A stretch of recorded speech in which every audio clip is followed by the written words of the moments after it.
Welcome to the NBEAA meeting. You're okay? I'm Sonia, and we're going to have a meeting today, and we're not going to have the speaker that we intended to have because he had a last minute issue Like he forgot. and sent polite regrets in advance. So, you know, what are we going to do? And we're also not going to have Dominic because he has a little head cold, and I guess he's thinking about all of us and keeping us healthy. So he's going to go home and He was there. take care of his head cold. Dominic, a little bit. is he on? He was there, man. Maybe he's gonna check in on us, huh? Yeah, I think he will. But I think he wants us to do the talking, and Dominic, you can always interrupt if we've got some good stuff. But we'll do our best here. And maybe we can just advance the slides and Yeah, you want to turn the chat off so we get a bigger slide? yeah. I'll turn that off. How's everybody hearing us? I'm talking really loud, but did you hear Sonia okay? Sound good? You're good. All right. Nice. We got cool. So here's our agenda. We've got we'll take a quick vote, but we've got a global EV driver survey that Jerry has set up, and we also have an interesting solid state battery video that we can all watch. It's about 20 minutes long, so we think we can cover all of that. And in addition, we've got a show and tell outside where Mike Newell can show us how to take off HOV stickers from your car, which are a little peskier than your average bumper sticker. And I volunteered my car. Let's move forward one slide here. And real quick, we're just going to do, I love how we all fill in last minute, and so we have like a nice forum, and we'll just do quick 1 minute introductions today. But I do think we'll have some time for a little chatter after our intros. The restrooms in the back corner, and thank you to Thunderstruck. I think that covers everything. We don't have any brand new people, so I think we're in pretty good shape. Good. Yeah. All right.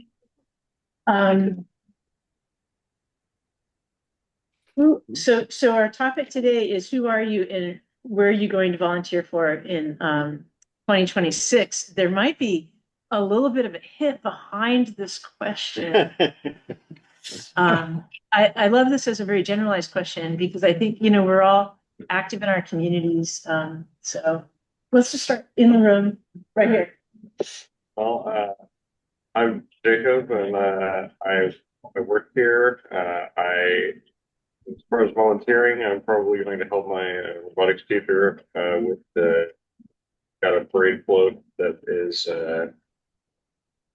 represents the school, and I'm probably going to help sort of get that going and operate it in the parade. Is it the Apple Blossom Parade? It is not coming here until so it's the Butter Next Day Parade. Butter Next Day. Okay. Tell everybody which school, if you don't mind. Well, Casa Grande High School. Casa Grande. Awesome. Cool. Nice. Bernie Dallin, and what am I going to do this year? I'm going to go to things like No King's Day and things like that, but I don't know anything to do about as far as electric cars. I mean, if we have a demo, I'll take my car and those kind of things. All right. Hi, I'm Brad. I drive a 2004 Honda Civic Hybrid, so I haven't had a living situation with a stable charging point, or work situation with a stable charging point. So I haven't upgraded to an electric vehicle, and my primary goal for the last, several years, which includes the NBEAA, is a used vehicle dealership that specializes in electric vehicles, because I don't know of any in the North Bay right now. So if anyone's interested, I'm always willing to talk more about that. Do you know any in the Bay Area? Yeah, there's Greenlight Auto Wholesale, but they're down in Daly City. All right. All right. Fred? All right, hi everybody, Mike, and haven't really thought through yet what I'm going to volunteer for. So if the pitch is coming later, I'm all. There must pent up anxiety It's gonna be the request. Pent up anxiety. We all have pent up anxiety. Well, maybe just. No, no slide making, I hear that, no slide making. I'm Jerry Glazer. In the past, I volunteered to work on the MTC, Metropolitan Transit Commission. But they didn't want me back again. I think I'm getting too old. Too old? Seriously, I was too old to work, and now it's becoming too old to volunteer. I am still volunteering, working on the Sea Rise Bay Area, Sea Rise Adaptation Funding Committee, which is also through BCDC. And through the club, I still volunteer at the Citizens Advisory Council at SCTCA. And I'm trying to figure out how to get and They haven't volunteer to invited one you. more seat at Okay. the MTC, and I haven't figured out how to do that yet. Get more seats? No, there's one seat which is an at-large seat that's available for what's called the Regional Network Management Council, which figures out how the hell do you make the 27 transit districts work together. Okay.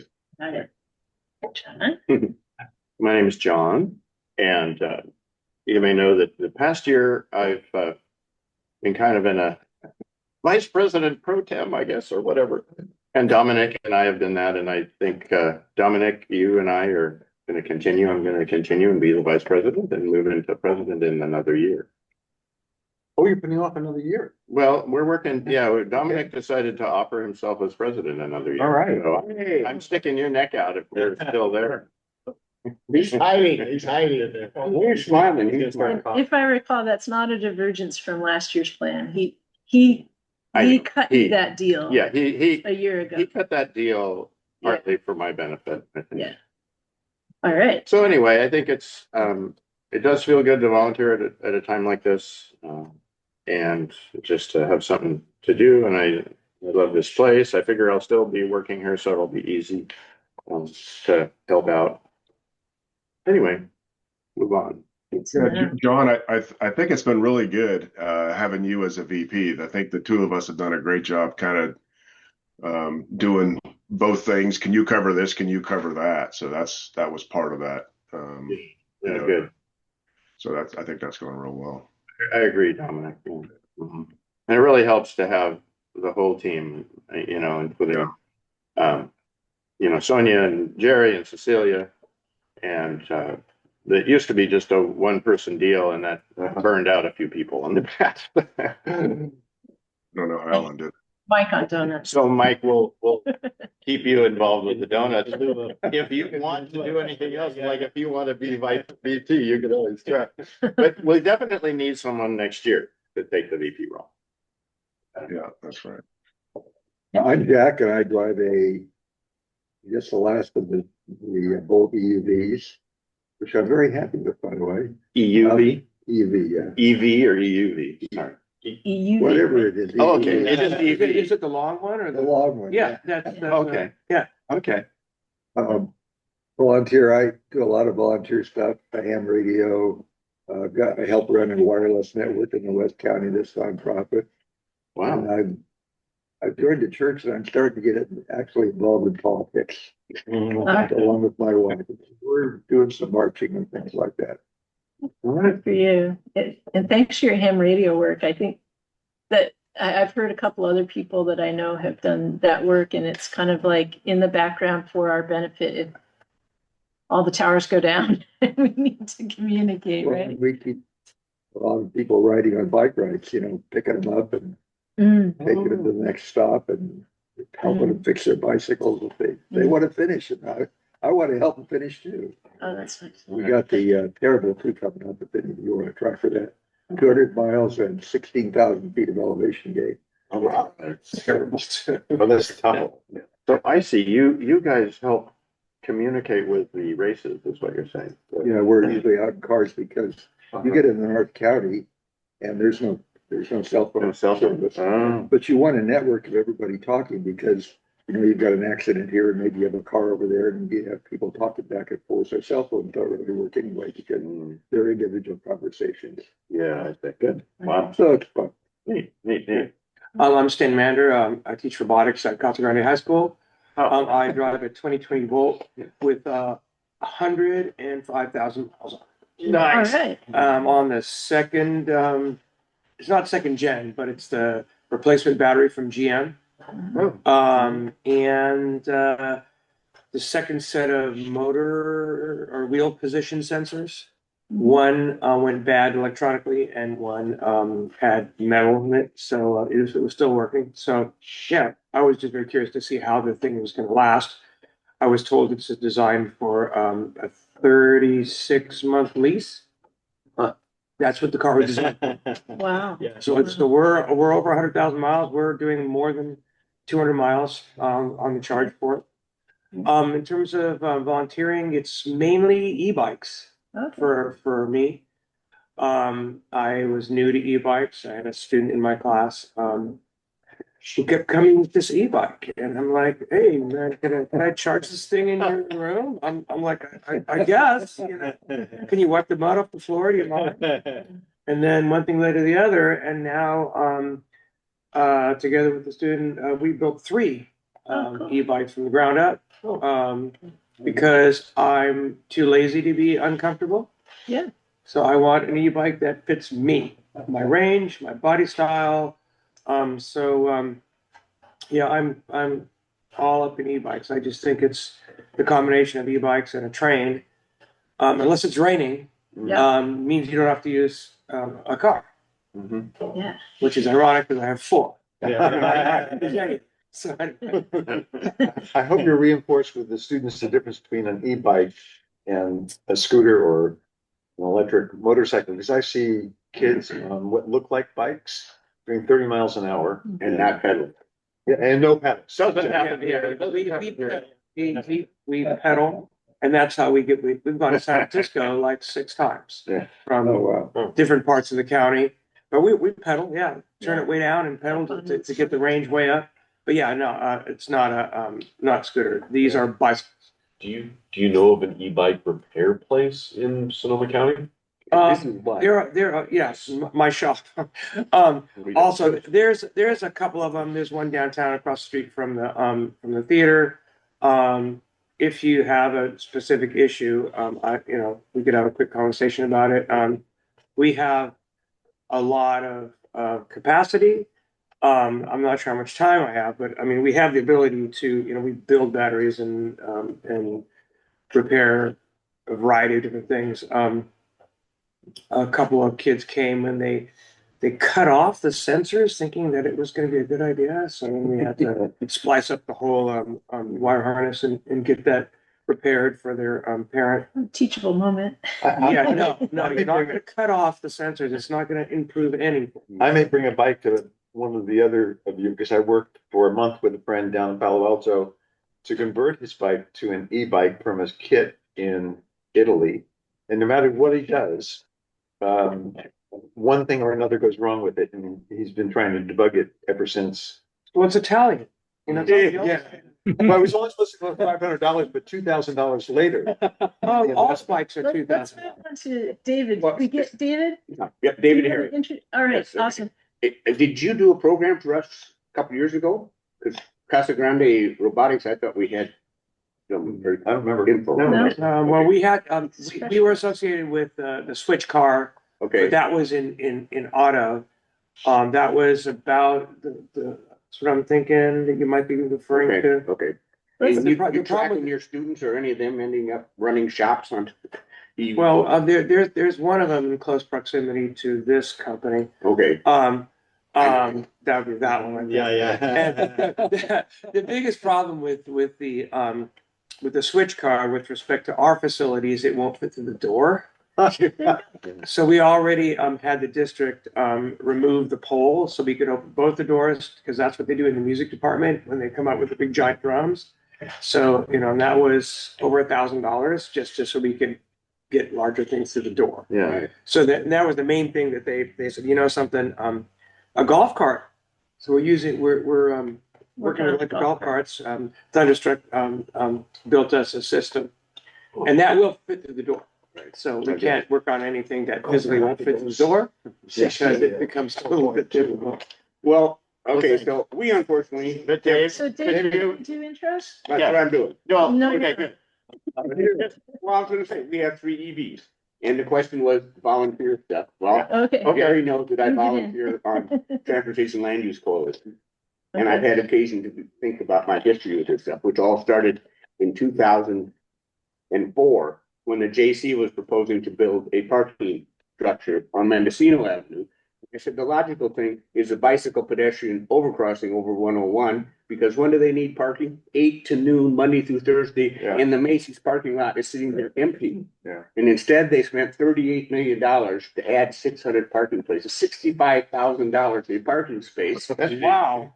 More than the car that goes. Don't do well. Right. $65,000 is the cost of a parking space on the street. Yeah. That's Right. what it typically costs a city to build a parking space on a street. Does that mean you have to put the sidewalk in and? Yeah, like in a downtown area, I was a planning commissioner, another volunteer thing. Planning commissioner in Sunnyvale, and they came back and said, well, we really don't want people driving. We want to get rid of the parking spaces. And by the way, they cost us $65,000 in order to produce a street parking space. And the meter doesn't collect enough money. Okay, okay, well, But that got me involved in let's this. talk about it more later. Let's go with the others on the street. So, David Hucock, would you like to talk about volunteering? I still drive my wife's 2007 Saturn Vue hybrid, the Avante. I'm still trying to get the electric windows fixed. They're out, so I'm not driving that much. I guess I'm a volunteer for Aptera as an ambassador, and trying to promote that vehicle and the company and so forth, and stay involved in that. I don't do a lot there, but I do try to keep in conversations and get myself into trouble once in a while. But Yeah, I guess I've been thinking if I get one, which I'm kind of in an early list, I'm at about 700 out of 50,000 reservations. And if I get one, a lot of people have been talking about, they just want one so they can take it out and start showing it to people and getting people involved. It looks like from what I think I watch an Aptera video at least every other day, a new one.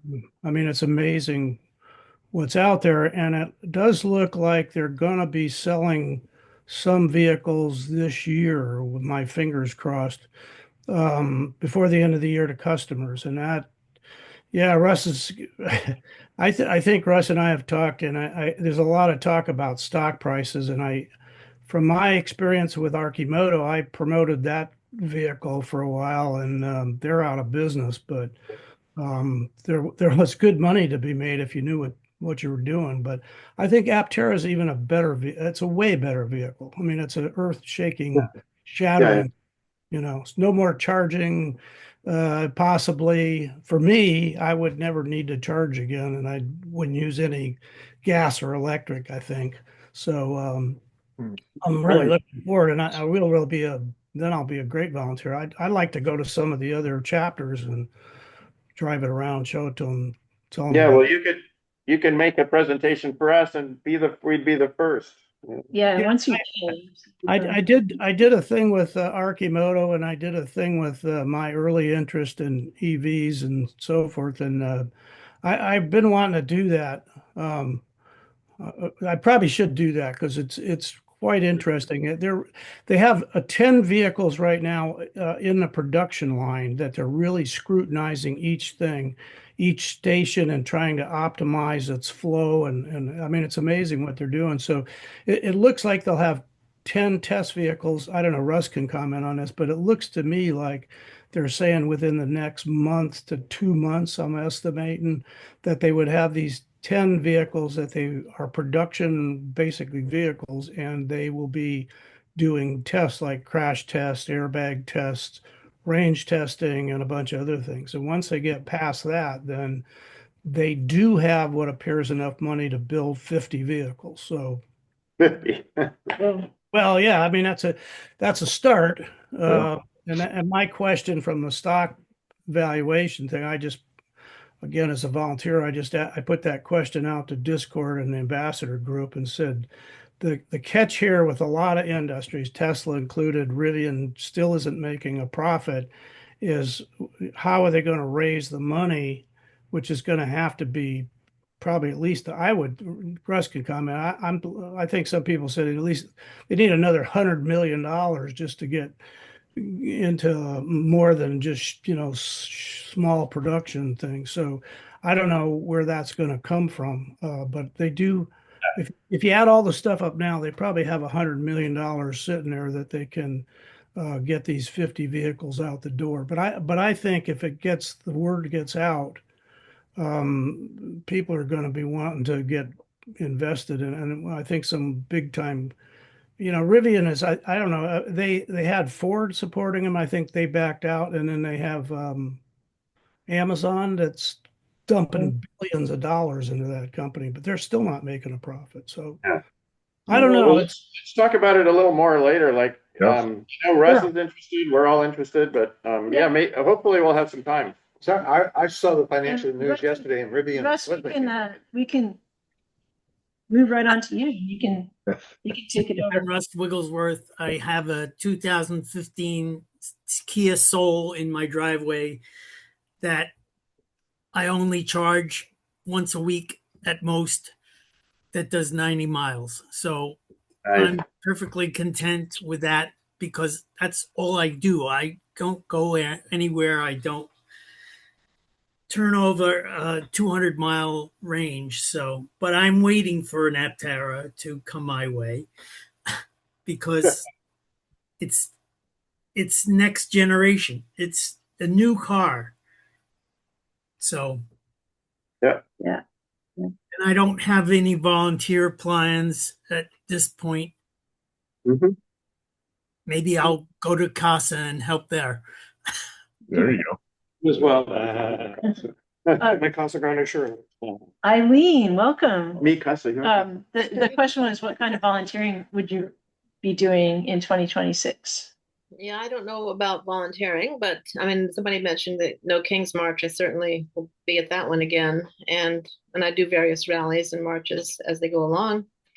And I'll attend Earth Day whenever that happens, and that's when I found out about you guys in the first place.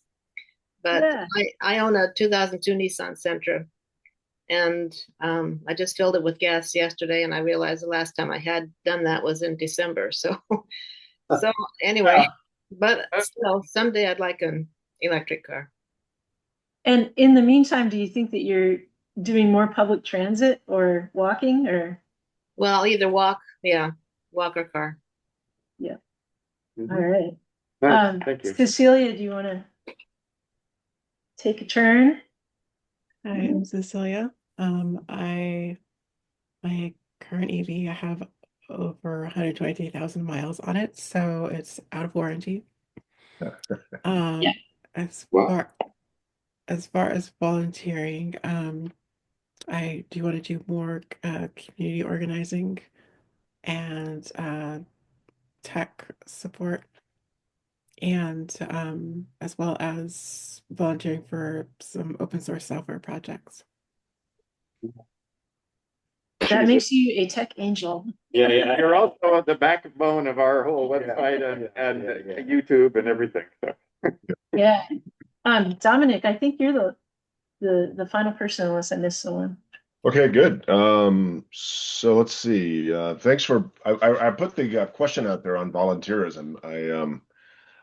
I retired 4 years ago and I've been volunteering in a number of areas, and my experience is that no matter what your expertise level is, it's very appreciated in any of the communities that you decide to join. I started volunteering when I retired. So some of you may know my background, but I spent of the last 20 years of my career, I probably spent more time in Washington than I did in San Francisco. And so I really did not know what we did here in Sonoma County very well. I've lived here for 50 years, but I've never really got very involved in it. So I started volunteering for an organization called SCORE, which is the Service Corps of Retired Executives, helping small businesses grow. I just put that on pause because I'm in the middle of a kind of a project that's eaten up a lot of my time. But the my work on SCORE has been the clients have been very appreciative of having somebody who's got some experience in a number of different business areas. And then, of course, volunteer with the North Bay Electric Auto Association, and that this is one of my funnest things that I do, honestly. And I I know that we're needed in our community. I think we're needed more now than ever before. So I encourage everybody to give back to something because I think it helps all of us. Selfishly, we're going to need a few volunteers in the next 60 days, or maybe it's 90 days. I'm not going to do the math in public, but um, I think we may need a lead for Santa Rosa Earth Day. Both Cecilia and I will be out of town for Santa Rosa Earth Day. And I haven't talked to Cecilia. I don't mean to put her on the spot about Ukiah's Earth Day, if we need a lead for that as well, if they're doing that. And then, of course, we're going to need a vice president in about a year. So it's the way that we generally work is as an example. So Sonia, jumped in today and is leading the meeting there. She was the president a few whiles ago. I know Jerry would do the exact same thing. Cecilia would do the exact same thing. And I know John would do the exact same thing. So we're all, I've said it before, we all act as a double tennis sort of thing. So the lift is not huge, but there is certain amounts of responsibility to make sure that we look organized and professional when dealing with city of Santa Rosa or city of Sebastopol. Hopefully this event that we talked about with Steve a few months ago will pop up with GM Energy or maybe the city of Ukiah. So anyway, I bring all that up just to say that, I really do, your communities really do appreciate your volunteerism. So I encourage you to, whatever expertise that life has given you, to find an outlet to give back. So we can go to the next slide. I think there's the sort of the normal ones. So let's see, there's just a few things. Didn't expect that to take an half an hour, but that's good. It's always good that the conversation is the point, right? So a few charts here. The EVA mission has changed, so I'll show that. There's a new slide on the EVA mission. They changed it. I think with the rotation of the new board. Some of you may remember there was an election back in the fall, and now there's a new board, and they've changed the EVA mission. I've not yet updated this, but I wanted to share that slide with you. Anything and everything that we do is on our website. So thank you to Cecilia, to John, to Ellen for jumping on and keeping that website up to date. And then we push out 3 club emails a month. And we've got a Facebook group. So we go to the next slide. As we say every month, all of our meetings since 2020 have been on YouTube. So, and some even before that. So have a look there. I think Jerry's leading the charge on trying to get all of our big hefty PowerPoints off the internet and just use the PDFs. So everything is available that we've done in PDF form as well. And then again, really I talked about club, but discuss is an opt-in. So if you want to participate in the ongoing dialogue, either on discuss or if you find something interesting, submit it to news@nbeaa.org. Go to the next one. So there's a number of things in here. So let's see. GM Energy. I think we had a good meeting with GM Energy. That was pretty good getting over there. Unfortunately, our speaker for today has waved off late yesterday, but Jerry did a great job. I think we pulling the eBay survey results into today as opposed to next month. And then next month we do the transition planning and I haven't talked to Woody about Ledge Affairs, but I'll take care of that. I do want to try to do more, maybe a tour of the Vacaville EV conversion shop, and then Hope I'll maybe even get a tour of the Mendocino College EV center as well. So we may be looking for those things, but just trying to change the level of engagement on our meetings and things like that. Next slide. So we got a vote next month on, and I think are we having a vote next month? I guess we are. I'm not sure what we're voting for, if we're kind of going to stay the course for another year. Maybe you don't need to do that, but Well, Dominic, I think there is room for people to volunteer themselves if they want to get involved, for instance, as treasurer or yeah, secretary. that's Um, that's These right. are easily transferable positions, and if someone wants to just kind of get their feet wet and doing something that takes, like, I don't know, 4 or 5 hours in the year, Right. it's really simple stuff, and you know, Mhm. I'd be willing to step down to get someone involved, and also be willing to kind of partner with someone. Mhm. Yeah. How about treasurer emeritus? How's that sound, Sonia? It sounds kind of good. The more the merrier. I think that's the thing. It's like, Yeah. if you want to join the more active group that kind of, steps in and does things, I think that's really where it's at. And I know a lot of you do already. I mean, our events, putting on our events and stuff like that, it's no small thing. Brad's always there. Different people are always, at our events, and making them all happen. So, that's certainly a way that people are putting in more hours than it takes to be treasurer. But if you'd like to kind of see what's going on at the EVA a little more, that's a good way to go. Yeah. Okay. Next slide. So Cecilia is stuck as president emeritus, and as well. So, but the officer elections will be, as Sonia said, the VP, the secretary, and the treasurer. And the VP is encouraged to serve 3 consecutive terms as a VP, and then president, and then president emeritus. Next slide. So I wanted to thank the folks that joined in on the scholarship team. I think we answered the basic questions. There's a few little follow-ups we need to do, but we wanted to keep the funding within Marin. We added Marin. Now Marin is actually in the Golden Gate district. I checked on the website, and so I need to coordinate with the Golden Gate team on getting Marin in there. But because there's a College of Marin that does have an EV educational scholarship, I'd like to include them as well. Unfortunately, I forgot your name. Our teacher from Casa Grande, but this might be Stan. This might be something of interest for you to aim your students at. We're planning to give out $2,000 for the next each year for the next 3 years.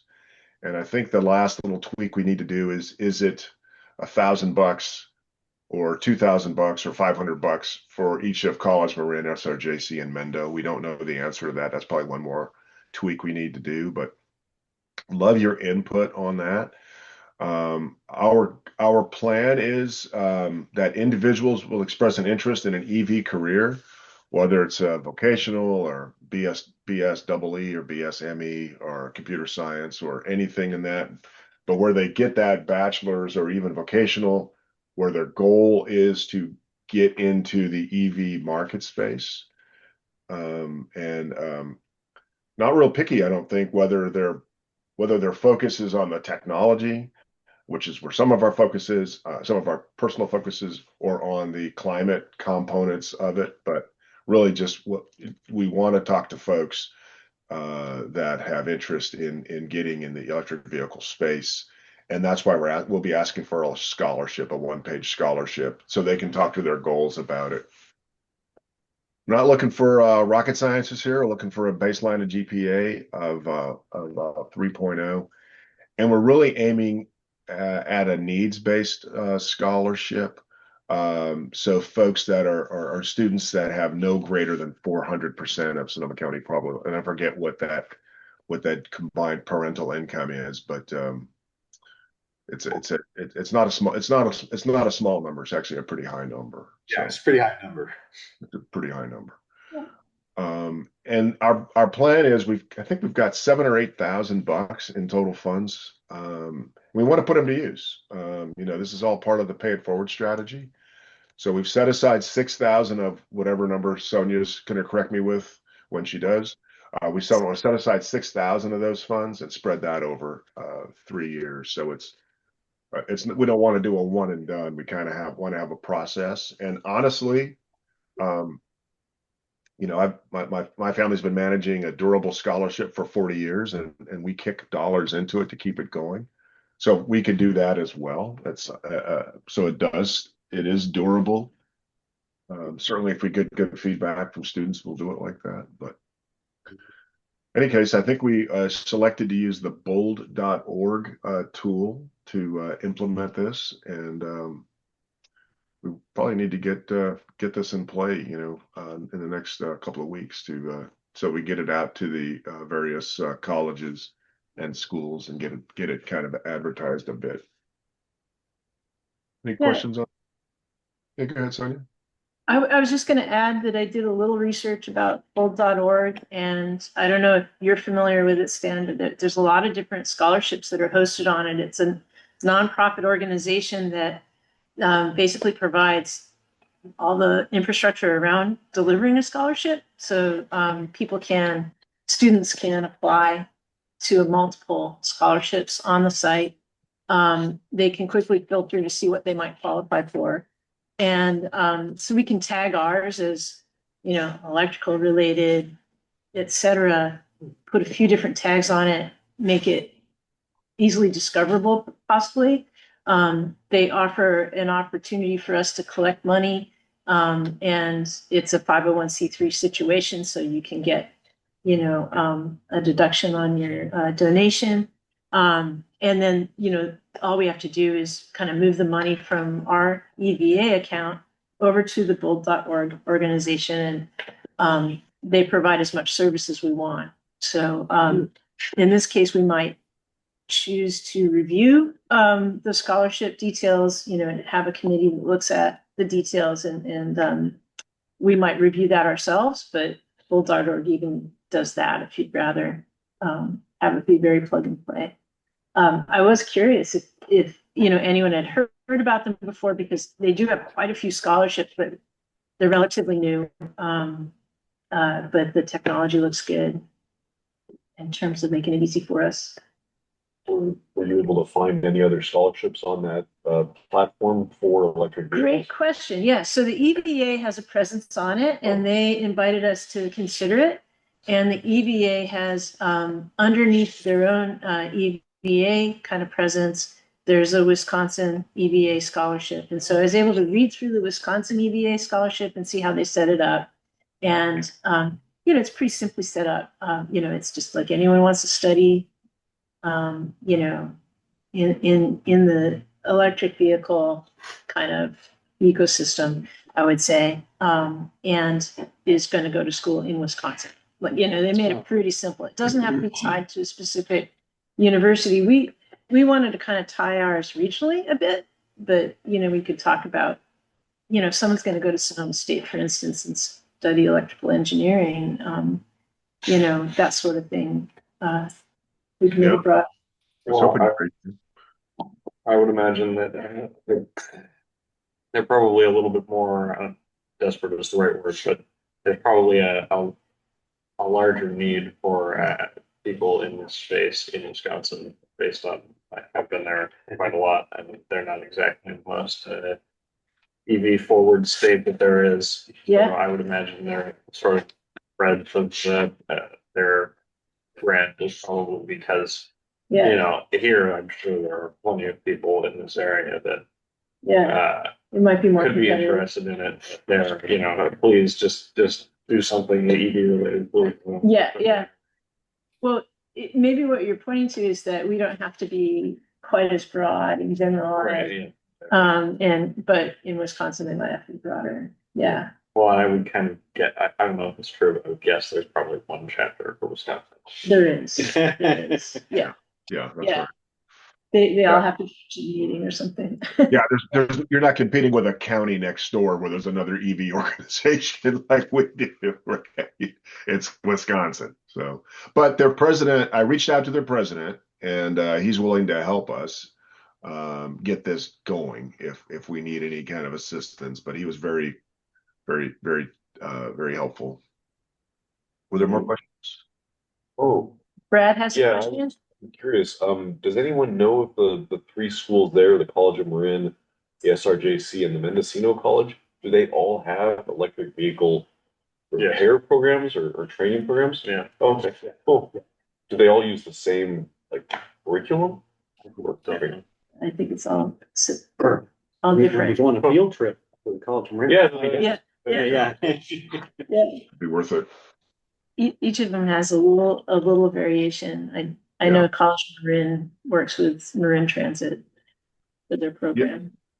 And we met with Mike. Mike Plott joined us back in November's meeting as well. So I've talked to him about this up at Mendo College, but I haven't talked to College of Marin. But I think a quick note to their leadership in those various schools would go a long way to kind of focus on those schools. And maybe to Sonia's point, Sonoma State's electrical engineering. I forget what I don't know what their engineering program is over there. All right, we can keep moving here. Okay, I promised you an updated mission statement.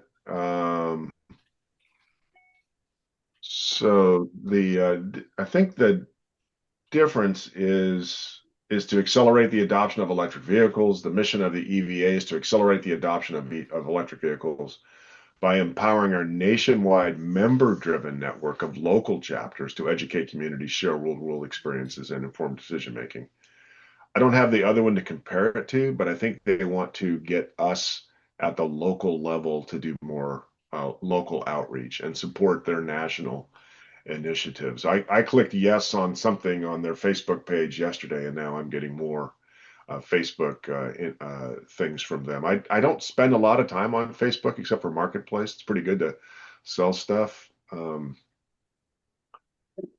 Disagree with a lot of my friends, so I try to avoid Facebook, but nevertheless, they're looking for more help there at the local level, and yeah, so I'll update the our slide to kind of support this up, but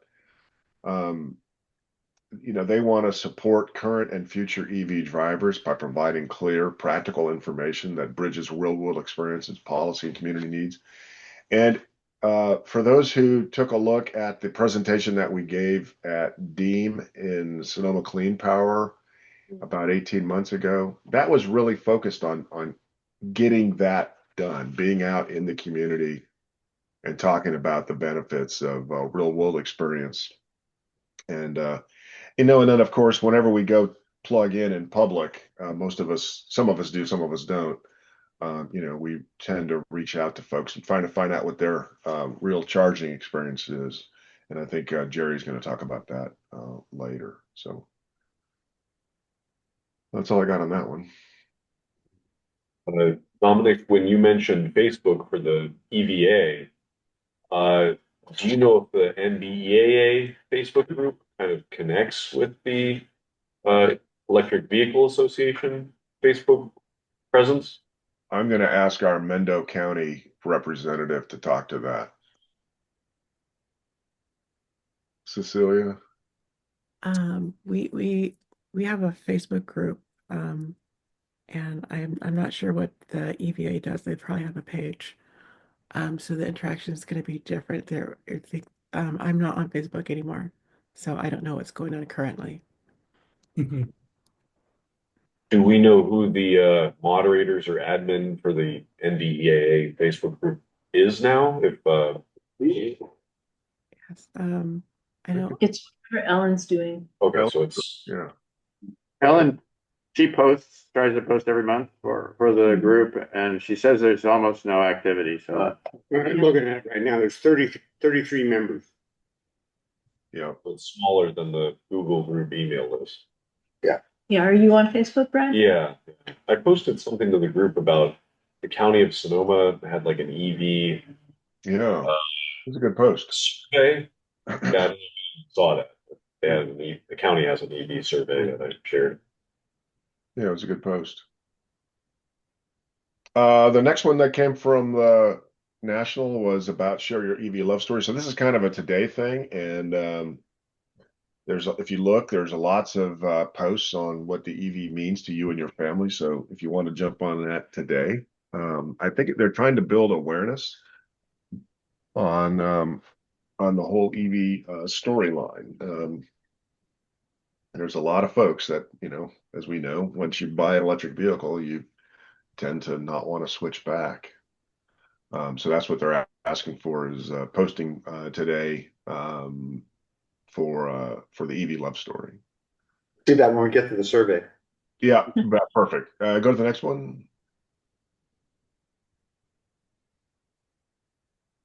And Mike, if you are still sporting that I am.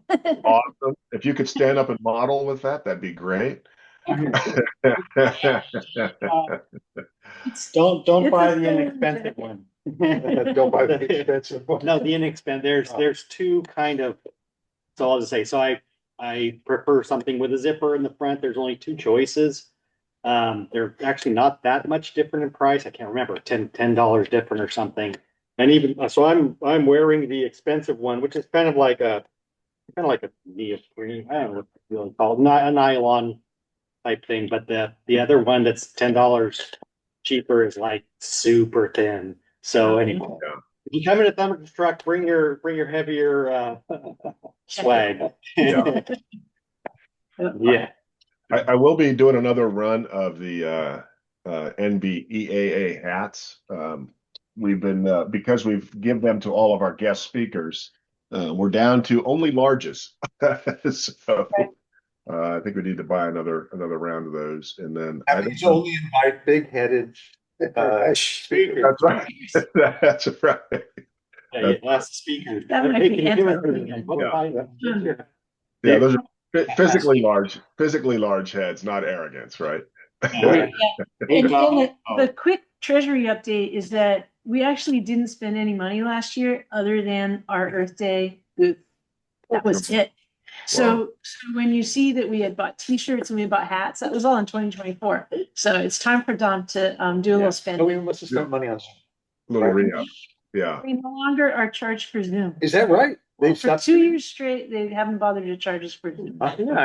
Yeah. So we get How did some. that happen? It's through the EVA. What's through the EVA? Yeah, they were supposed to charge us. Oh, I see. That's funny. So All they right. might put on their facilitation opportunities. Yeah. We can go to the next one. There's a few other charts I wanted to get to. Okay. So Cecilia, this is from last year, and I know that the Earth Day event is in April. Have you got any local feed on what's happening up there for Earth Day in Ukiah? Yeah, I'll be speaking with the Climate Action Mendocino after this meeting, actually. Oh, wow. Okay. And are you going to be the event coordinator? TBD. TBD. Okay. That's what I thought. I wasn't going to commit you to it. So. Okay. And then the next one is Santa Rosa Earth Day. And I haven't heard from them yet, which is making me a little nervous. I thought I would hear from them already. So I will reach out to them sometimes during the week. I think that's that Arcimoto in the middle of this picture. This looks like 2024. They were very late last year too. They were. That's right. Yeah. So I assume they'll pull it all together in a minute. Yeah. I think it's kind of rinse and repeat for them. Yeah, we're always looking for volunteers for this. It'll be the 25th of April. I'm almost positive that's updated. The struggle I have is I will not be here, and I will gladly do a lot of the legwork to set it up. I need somebody there on site that's going to just talk to the event coordinator on site, deconflict whatever deconflicted things need to get deconflicted. It's not a big lift, but we need to know how. I think they changed how they want us to get our cars in there a couple of different times. And then it's a fun day. Last year it rained, unfortunately. So the attendance wasn't as big as it was the year before, but it's all people come out. People definitely want to see what we're doing. So Santa Rosa is a big day, but I do need somebody to be there on the day of. And then I think Sonia, you said you were going to be not in the United States. You're coming back, right? Coming back. I'm actually You sure? coming back a few days before the Where are you event. going? Malta. Oh, Malta. So you're not going to be able to be at the event. No, I could be there actually. As Oh. it turns out, I thought it was earlier in the month. But I'll be back in the US a few days Okay. before the event. So Yeah. But I can be there early and help out in that way. I don't okay. see that very doable. Okay. Well, that's great. I'll keep you guys as officers all coordinated with whatever messaging I get from the city of Santa Rosa, so we can figure out how to get this one done. Do we Yeah. have an inventory of literature? we really don't at this point. So we might need to I think that was actually the thing that came through in the email recently was you need to sign up for Dean in order to get Dean's literature. And then I can't recall if the EVA has separate And it mailing. is deemed a Drive Electric Earth Month. Is it like Yeah. that's what we're calling it? Yeah, and Okay. so what we usually do is we piggyback Earth Day and say, well, our Dean is Earth Day, and we just Okay. cross-reference it, which is a really Mhm. simple thing to do, but then we get some literature. But I think, the literature is all quite dated that we have. Yeah. Yeah. We do In the still most have, we do, past was one that had a list of all of the different EVs that one could buy in the United States, which overwhelms anybody who says EVs Yeah. don't exist. And it was just a simple, Because if you single think page. it's a single page thing, you think it's a Tesla is the We'll only thing do to buy. that. Yeah. Cecilia, you had something too? yeah, we do also still have some copies of a comic book from last year. Yeah. Okay. Of the what? A comic book. Oh, good. Yeah. And maybe some pins. Is that the Rosie one? It's the one about the pickup, the red pickup. Is that one? I love that. Possibly, yeah. Okay, what else we got? Okay, so Jerry, you submitted this. I just copy pasted what you sent in, and I wasn't sure if you were willing to talk to this. Which one is this one? Charging electric vehicle charging $5 infrastructure. billion victory. The Lawsuit for the the frozen. lawsuit. Oh, yeah, she came in there's not much to talk about. You have exactly what's up there is that there was a lawsuit. And so a lot of what's the government's been doing has been contested in the courts. And I forgot which. The clawed back money has been reclawed back. Yeah. I would say. Yeah. To the states. So. Yeah. So that's the only thing is that there's lots of activity at a legal level. Mm-hmm. The problem I sent this one in, but the real problem with this for me in most cases is that once the courts have decided that such and such is going to occur, then it's the executive branch which is required to take care of the execution. And since it's the executive branch, which is the one that they're suing against in the first place, even though they won the suit, will the money actually show up? And in some cases, maybe the money was never returned. Yeah. So if the state of California had some of this money, it was never returned, then they don't have to return it. Yeah. That sort of thing. Yeah. I think this was Infrastructure Act money It was. that was meant to put Accelerate. a bunch of chargers in place, yeah. And a lot of it didn't get done because the infrastructure changes slow things down.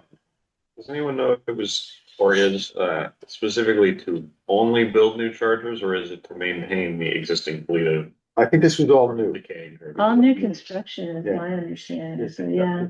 We've seen chargers that are So many in broken disrepair, chargers. like all over the place. Oh, yeah.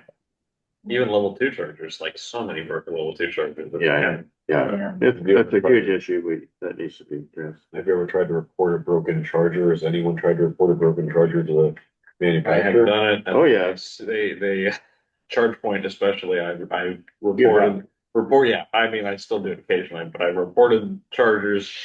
I reported like actual hazards that it functioned, but could be dangerous, and they just don't care.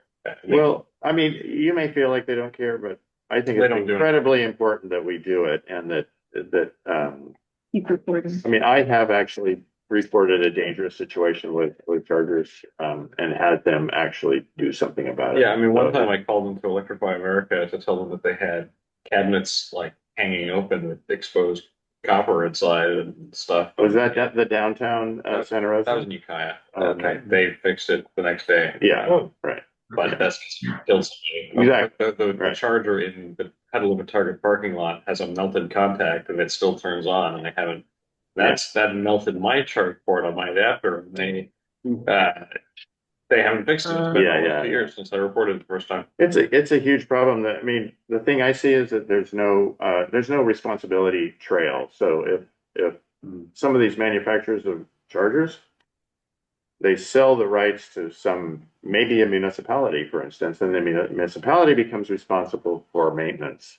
The municipalities have a hard time maintaining their budget responsibility for the stuff. And so it could be years.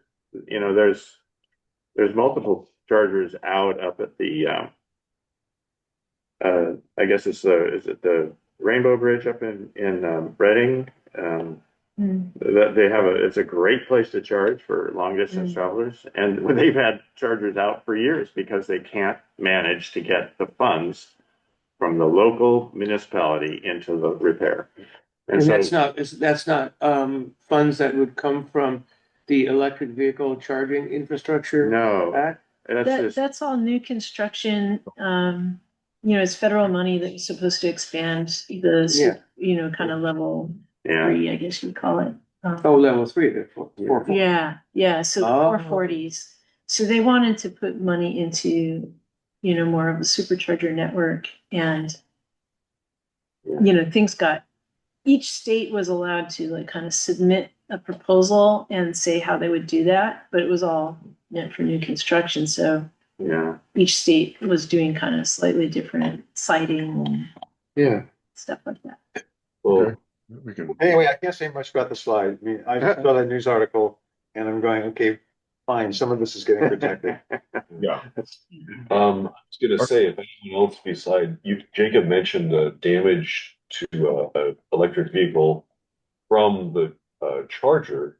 I mean, one option is, if they really aren't going to fix it, like you report it to them and they don't compensate you for it, you could always take the charging manufacturer, the charging infrastructure manufacturer, to like small claims court.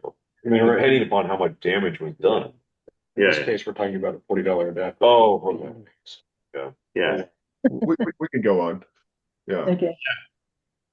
So to Jerry's point, something to watch, but we'll see what happens. Okay, so this next one came out, and I posted this yesterday. The EPA announced rescission of the 2009 endangerment finding, and the endangerment finding is the legal anchor for all of the or most of the federal climate regulations, including the Clean Car Standards that put more cars on the road. So this is kind of a big deal.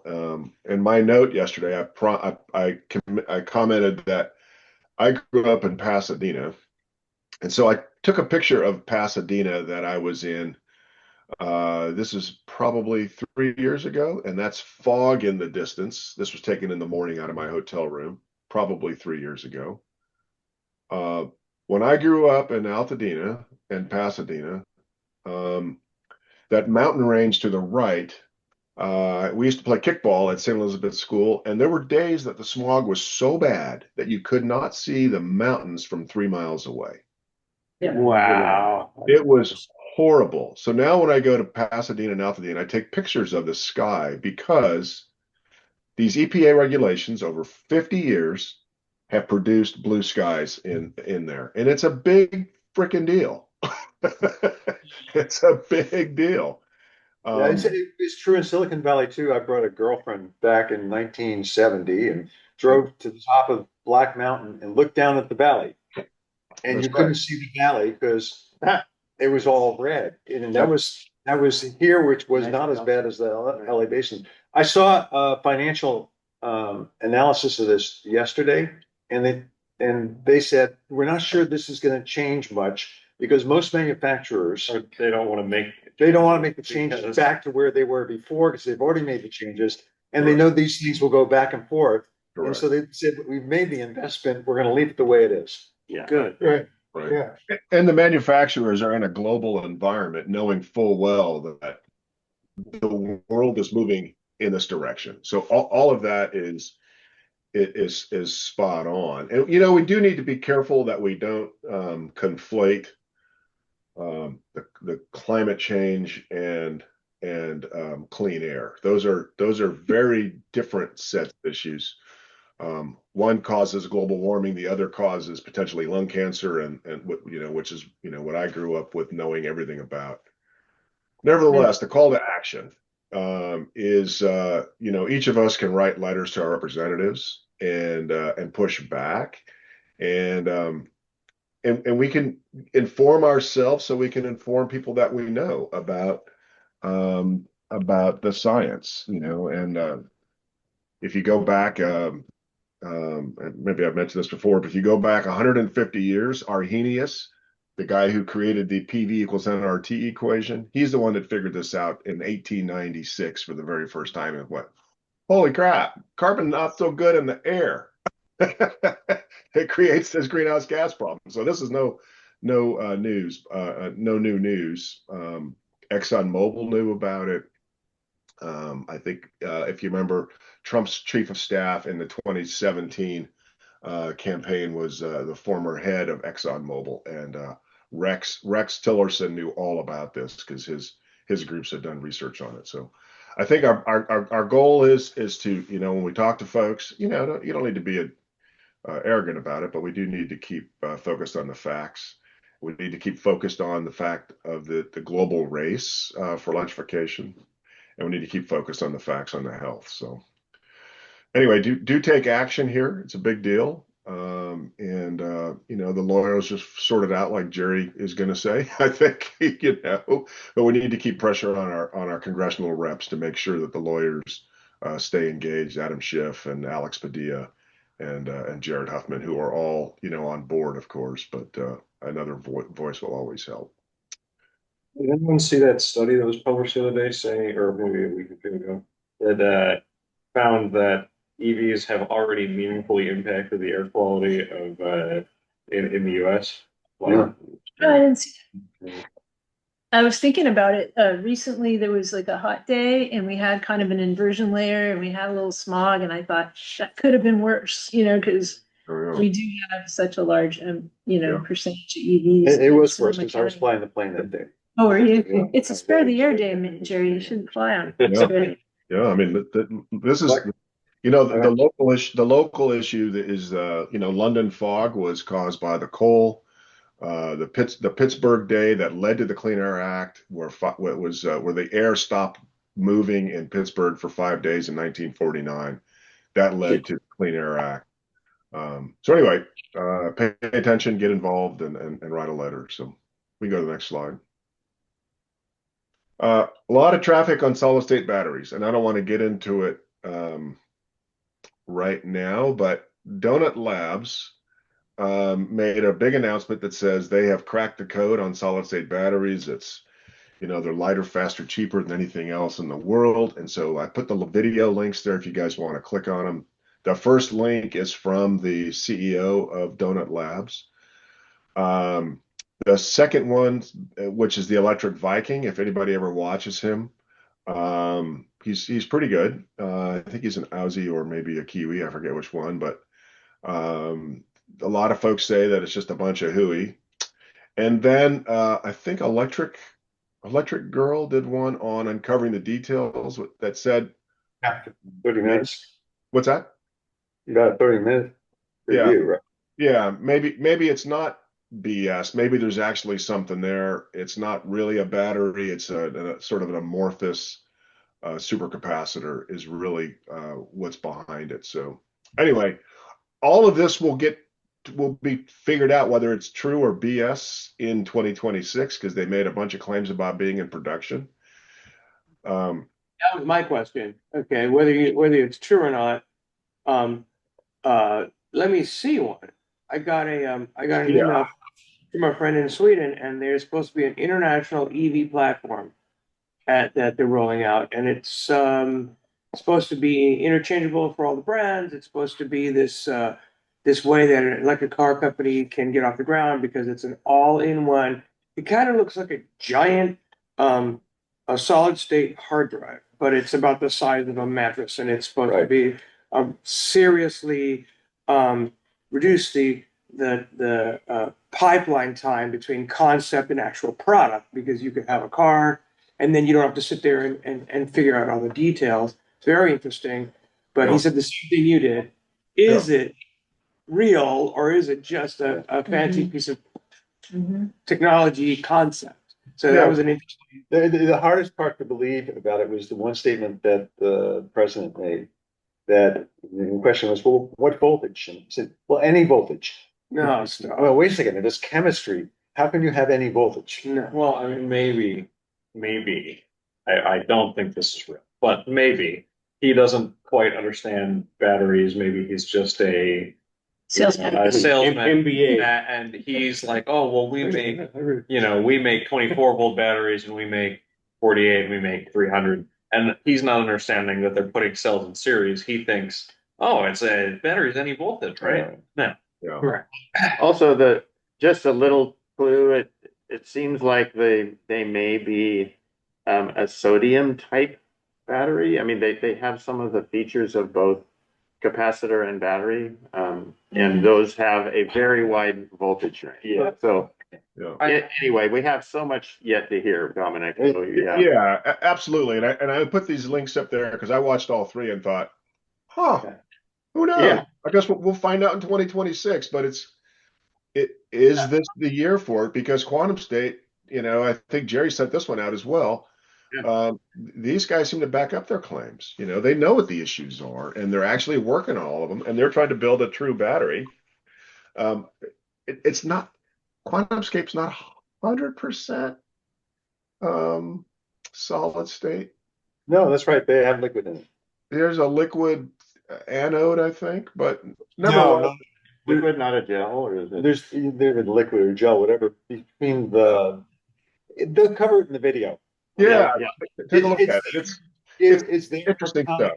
Not for what electrolytes usually do. Yeah, it's interesting stuff. So Isn't Toyota already running a car with their solid They state battery? tested one a few years ago, but Yeah. who knows how many cycles you can do with that, Yeah. right? It's one of those in the lab technologies where you hear about, oh, scientists made this, miracle drug that instantly cures cancer in the lab. You can't produce that, or you can't use it reasonably. Like the Toyota battery, It was a one-off. not ready for production. When we see, if we watch the QuantumScape video, it'll be interesting because the major thing in the QuantumScape video wasn't just we had to figure out how to do this technically. We had to figure out how to do this economically. Yeah. Yeah. That's Arnold Schwarzenegger with the hydrogen car that cost what, $1 million a piece. Yeah. We've right. Mounted it on semi-solid state batteries for a long time. There's one behind me. I mean, So let's see. We'll go to the next slide. I think that's so, Jerry. It's I'll follow your lead here on how you want to use the next bit of time. Let's skip through them because Dom, you asked me to when I said I had answered in that survey, and then I got the responses back.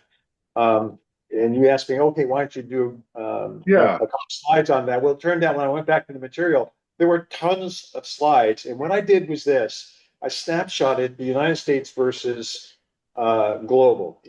In the survey, you can go by country, you can go by region, a whole bunch of other things for analysis. But let's just flip through some of the slides and we'll see what we see. Okay. So first of all, this was a international survey. There's lots of, and it was EV drivers that were surveyed. Okay, and their experience. Go ahead. Next slide.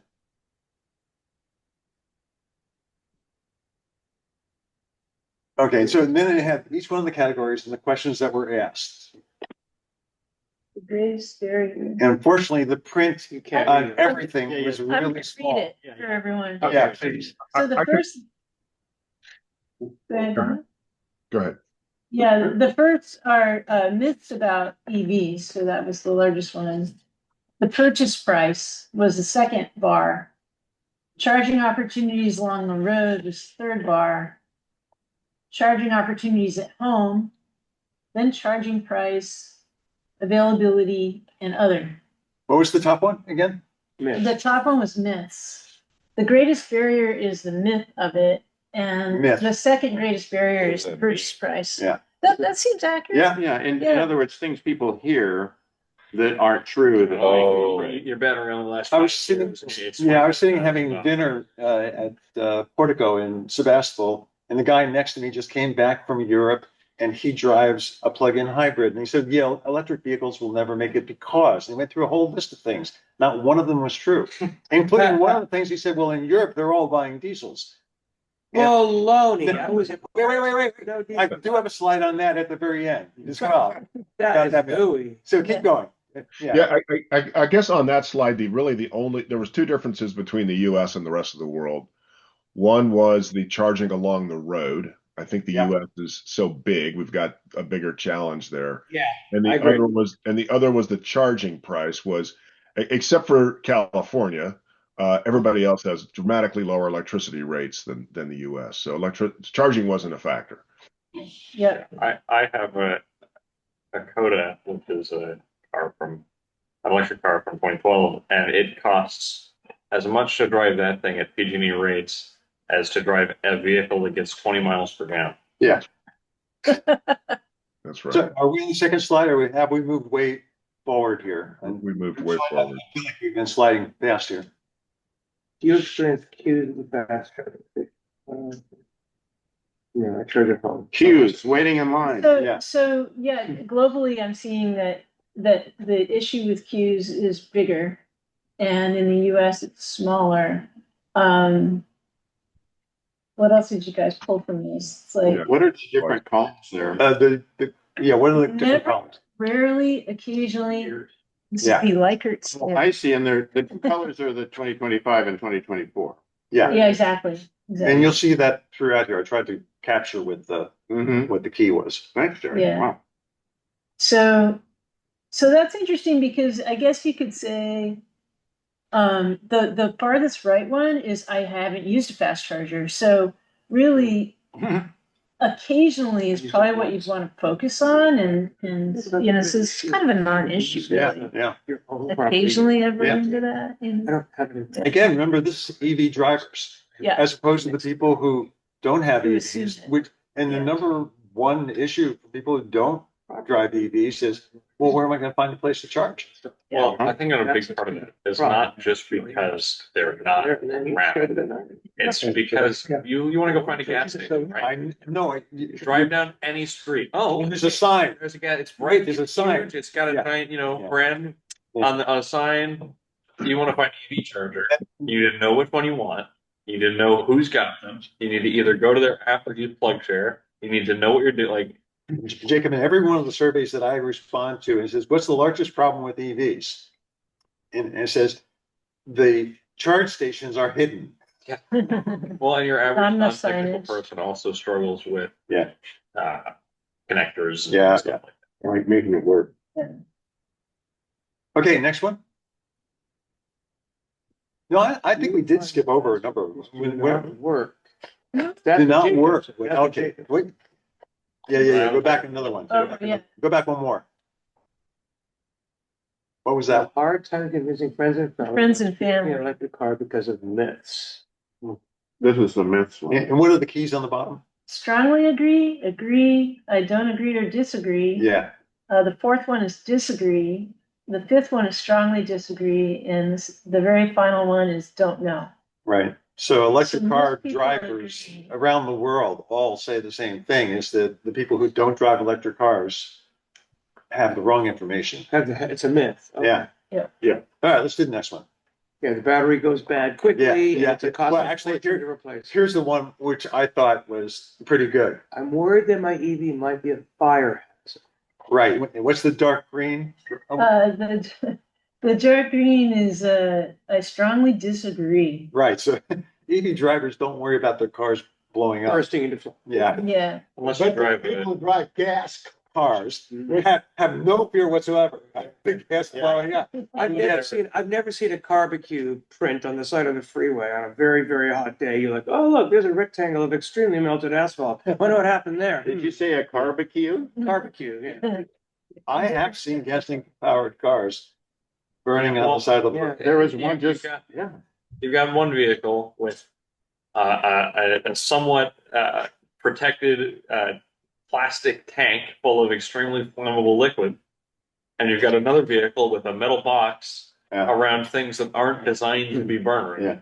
But the major problem with the batteries for some of the chemistries is that for firefighters, the method of putting out the fire, you can't smother it, you have to cool it. Yeah. Okay, and so that becomes a difficult, especially when you're in sodium. Because I believe, I could be wrong, but I believe that the reaction that occurs when a lithium battery, like not a lithium iron phosphate battery, but like an MC battery, Yeah. goes up, produces oxygen.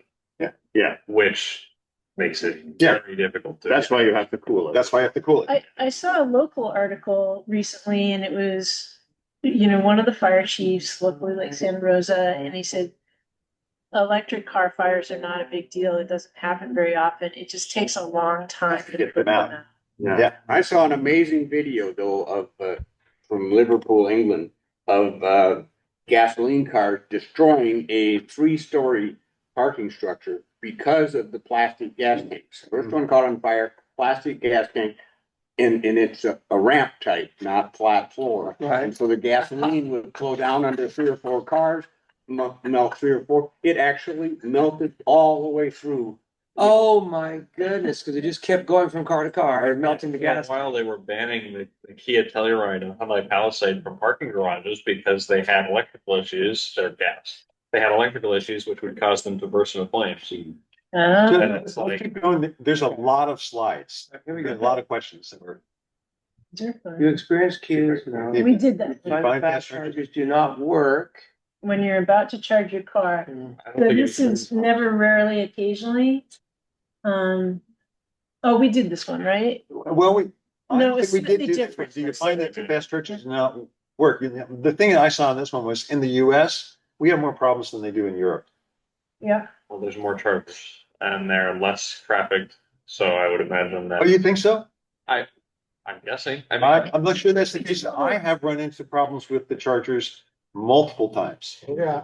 I've had one place where the charge cable locked in the car and would not oh, unlock. I've seen my Okay, share. I have Yeah. other places where I'm starting and I'm charging at 300 kilowatts, and then suddenly it goes down to two. Two, Wow. because Not a number of other cars have plugged in at the same time, and it doesn't know how to Balance it. Balance. The software on a lot of those chargers is almost embarrassing. yeah. We Where the travel screens further in the US, right? So if we travel further, we're charging more frequently, having more issues. we're probably doing more trips. Yeah. Are the numbers in the left-hand column equal on both of those charts? They are. It's a- Okay, because it doesn't look significantly that much worse in the US. You know what? They're not exactly equal. So the left one, global, is on a 60% scale, and the right one is on a 50% scale. What? I'm sorry. so but So the Oh. occasionally is 35% in the US in 2025, for example, whereas in Europe it's 29%. So it's actually a little. worse. It is worse in the US. But the other thing I take away on this one, look at 2023 versus 2020. It's 4 and 5. Oh, it's 4 and 5. I'm sorry. So 25 is worse. Yeah. Is that a percentage, or cars.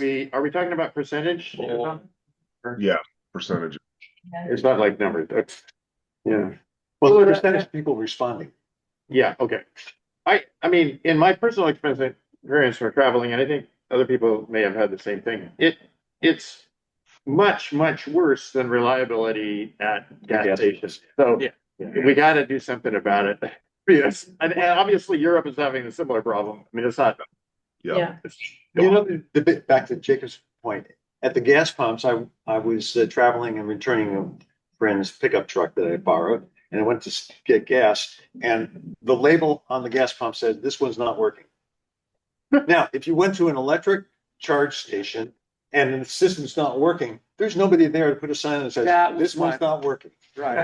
And that's the problem, is that we treat the fast charges not as a service with a coverage. It's just something we stick out there someplace. Yeah. And we continue to do that. It drives me nuts. So there's gas stations. There's not really like No, and electric there's- charging stations. So The it's- only ones that I've seen so far, Yeah. Shell and a couple of others I go into, where they have gas stations and they have charge stations. Doesn't mean they're at the maintaining same- chargers. Yeah. But there's somebody Yeah. there, and that's Yeah, that's do you really put a different. label on? Be able Like, to hang a sign on it? tell them about it. If you go up I-5, actually, there's, like Gary just said, Shell around here is putting in EV charging Well, and it stations. seems like more. But there's more, on I-5, there's actually some 76 gas stations and has some, really good fast chargers. And so they're right there that there can be an attendant to put a sign out. Or something. And it So seems which like network is going on? It's funny. It's an oddball one. It's only up there. It's kind of a rural thing, but not a regional thing, but it seems like more on the eastern side of the country. They are building gas station type charging areas with 15 chargers and a building with a little convenience store. And a lot of times it's at like Buc-ee's and stuff. Well, you guys have seen the one on 19th Avenue. I took a picture of it one time. It's a Shell station and it's just their electric station. On a corner. Only electric. Only electric. Cool. And it's got like. Was it converted from gas? Yeah. Or is it new? I think it was converted from gas, or maybe not, because just 2 blocks up, they have a gas station also. Because the gas station is the environmental stuff to deal with the tanks is very expensive. So I don't know if that's they right. want it. Well, Maybe yeah, if why it would they failed, want to? like it's working, I don't think you would want it. I mean, it's a couple $1 million. Yeah. I see. Now, we had sites in Sunnyvale where it would, a gas station had been on a corner and they wanted to put a building there, but they had to wait 25 years. Oh, yeah. Well, crap. Remediation. For remediation. Keep going. Yeah. Okay. Next. What's our next slide? I find the charging spots are occupied by fossil I don't, companies. More I, common with level 2. Oh, okay. I mean, like in So- downtown. And then areas. it being iced, right? Yeah, so this is never, rarely, occasionally, and what's on the left? Never. never, Ever. never, rarely, occasionally, often. Right. I don't see a lot of it either. I when you're not in California, you see this more often. Yeah. Oh, right. Yeah. You'll see this in red states. Yeah. Yeah, I'd say rarely. At the Katati supercharger location, I've noticed that there are a couple of cars there, and I don't know if it's like kind of highly purposeful, or there's no other spot to park, or what We're the. just lazy, just don't care. What I've seen in California is EV owners will park in EV charging locations and not plug in. Yeah. And they think it's for EVs as opposed to for charging. And Well, Right. yeah, and I would add that confounding this is at least in California, I think it's probably everywhere. There's such a variety in the actual use of words to describe what the charging station limits are. For instance, accessibility issues. There are some wordings that we've all seen that do not inform the users whether they can use it as an EV if they're not they don't have a sticker. So it's very, very hard. Well, there's another issue too, that in the early days, at least Tesla the chargers were in very convenient parking places. Oh, Now they put them out and Yeah. away from the uh, stores. uh-huh. And so nobody wants to use them for any other purpose. Oh, I see. And that makes a big difference. Is that, and you're saying I that's think better that's because good. then it's not a Of course confusion, it's better. right? Yeah, I mean, you have to walk, you Right. have to walk 200 yards to the mall, but Like- you know, you're not. Like Town, right? I mean, it's kind of far away. Yeah. From Yeah, it's the library, but other than that. Yeah, right. Several years ago, the city of Sebastopol changed the way that the original chargers that were at the movie theater, they changed the way that those parking spaces were badged. And so I sent a note to the city, but before I sent a note to the city about that, I did a little research, and this is 10 years ago. The priority is for the blue placard over EV charging. And there's rules on blue placard versus EV charging, the number of sites that they have to have in a parking space. And the priority is blue placard over EV charging. And they have to have a certain number, depending on the size of the parking lot, of blue placards in the parking lot. And if it gets to a certain number, one of the EV chargers has to be blue placard. Oh. Yeah, and I think, so it Yeah. basically means you cannot park there. Yeah, but that's, You don't it's have- very weird, like in Ellen and I took a trip to Pacific Grove, down south of the Bay Area. And there's a sign that's professionally made by the city of Pacific Grove that says EV charging only. And then underneath it, it says, accessibility, sticker required or something. And it's like, you can't really, you don't know, like, even if you have a disability sticker on your car, you don't know if you can charge there. It's park there, right? So it's like nobody is served. Go on to the next slide. Yeah. Oh, I was gonna say in Courthouse Square in downtown Santa Rosa, I believe there's 4 EV charging parking spaces on Courthouse Yeah. Square. I don't know how much or how much those chargers cost. On the other side of 101, I don't know if there are any EV chargers in Railroad Square. So this one I thought was an interesting one as well. Yeah. Because I'm old enough to remember that when you went to a gas station, you had to have the gas station's card in order to buy gas, where you had to have cash, one or the other, and then Well, you got the have that credit cards. today for diesel if you're a truck, a big truck. I Yeah. pull in, my rig's 50 feet long and we don't do gas stations. I don't know how many times I got stuck in some of these gas stations because of these little tiny walls they insist on pouring right in the middle of a giant, otherwise flat surface. So we're always going to truck places. And if it's a leased kind of a truck place for diesel, nope, you have to have their actual car. Yeah. But here with EVs, I didn't understand why it was that EV stations weren't taking credit cards. So Yeah. that's money. Yeah, you need, well, and also they were trying to kind of lock down their systems a little bit, right? Maybe. The Like hope charge was points that on original. you would just pick a brand and you would be loyal to that brand. Yeah. Like some people do with gas stations. Yeah. But it's not really plausible with the current level of EV infrastructure. Yes. You are gonna have to sort of branch out of Yeah. your choice Well- of vendor.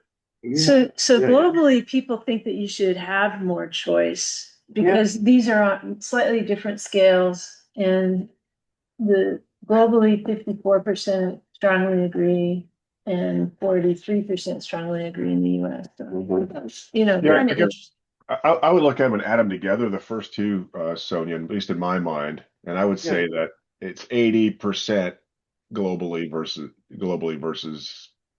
85% globally versus 80% in the US. So between the two, so. Doing it with public transit now, you don't have to use Yeah. your Clipper card anymore. You can use your credit card. And Or your Google Pay or Apple Pay or whatever to get onto a bus or a train. Okay. Because in Yeah. the Bay Area. Can you get the senior discount?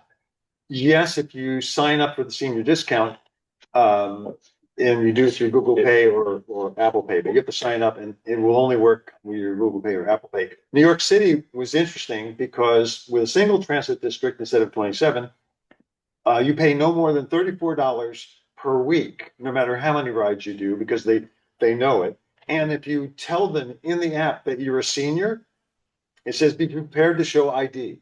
In the Bay Area, if you tell it that you're a senior, it says we'll tell you in a week or so whether you're a senior. Yeah, they have, Yeah. they have You a have to system go for in that. personally. You have to go, is that right? I think you can send documentation yourself. Yeah, Drove down to the, Send them a picture or to something. the ferry and, Yeah. to personally prove that I was a senior. well, Are there another any way hands of, up? I keep missing. So Jerry, is Flipper card I don't administering that ignore whole thing? people out there. Flipper 2 is in place now. That's all screwed up. It's all screwed up. And yesterday I had problems. it is amazing to me that it took them so long to do that because, London uses the Oyster system, which was made. How do we by- move on?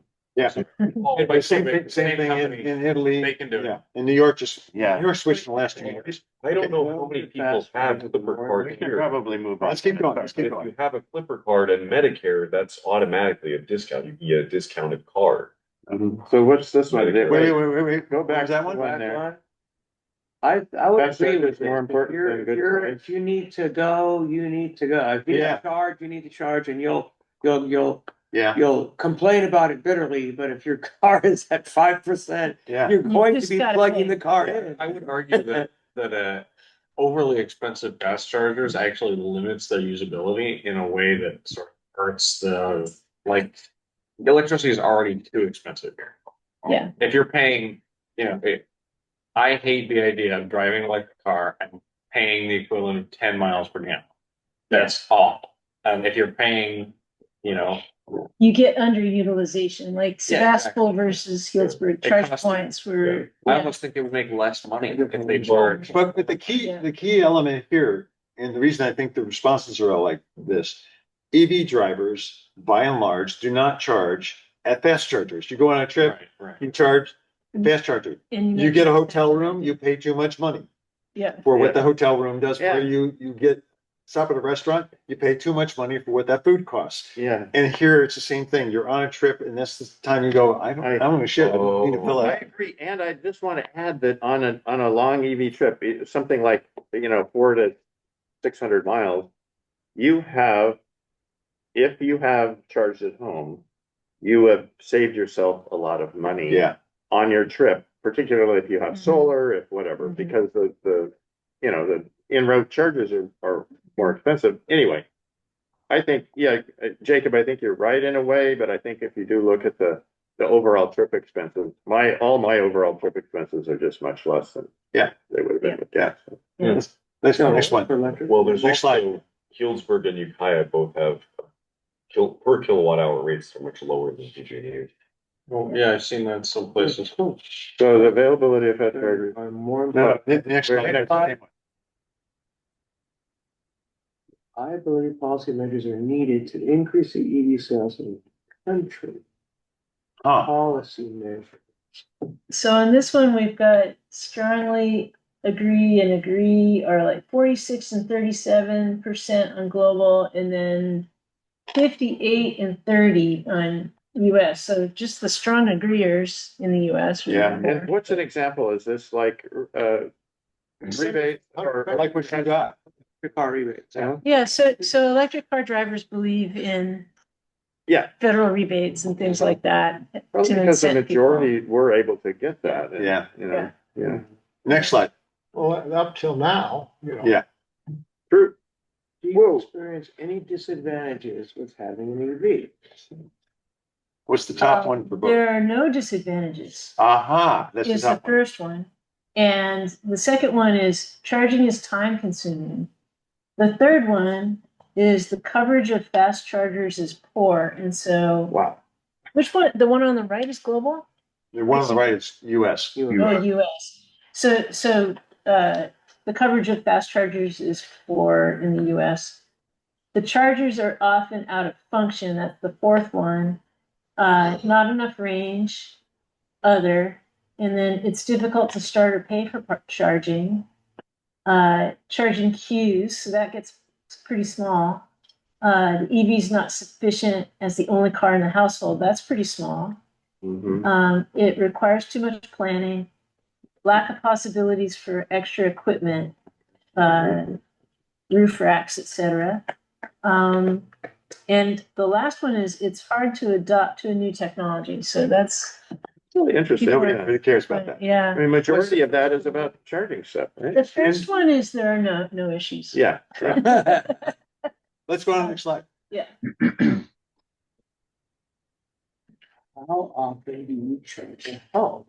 This one was interesting to me too, because I expected Europe not to be as dense as the US, Yeah. but it looked pretty About- close. Yeah. They have some interesting sort of at home in an apartment charging. Yeah, my cousins do too, I don't know yeah. if you've seen, they oftentimes will have either at the base of a lamppost, sometimes even embedded in the Well, curb. yeah, maybe the 3 phases, the difference there. I really think it's the way that I'm not talking about speed, I'm talking about the type of charge. Yeah. There's lots and lots and lots of level 2 chargers at street parking. What, Not- but the And other that's- the other key element is that they do two things there. One is, when you go to a charge station, You you bring your own bring your cable. own cord.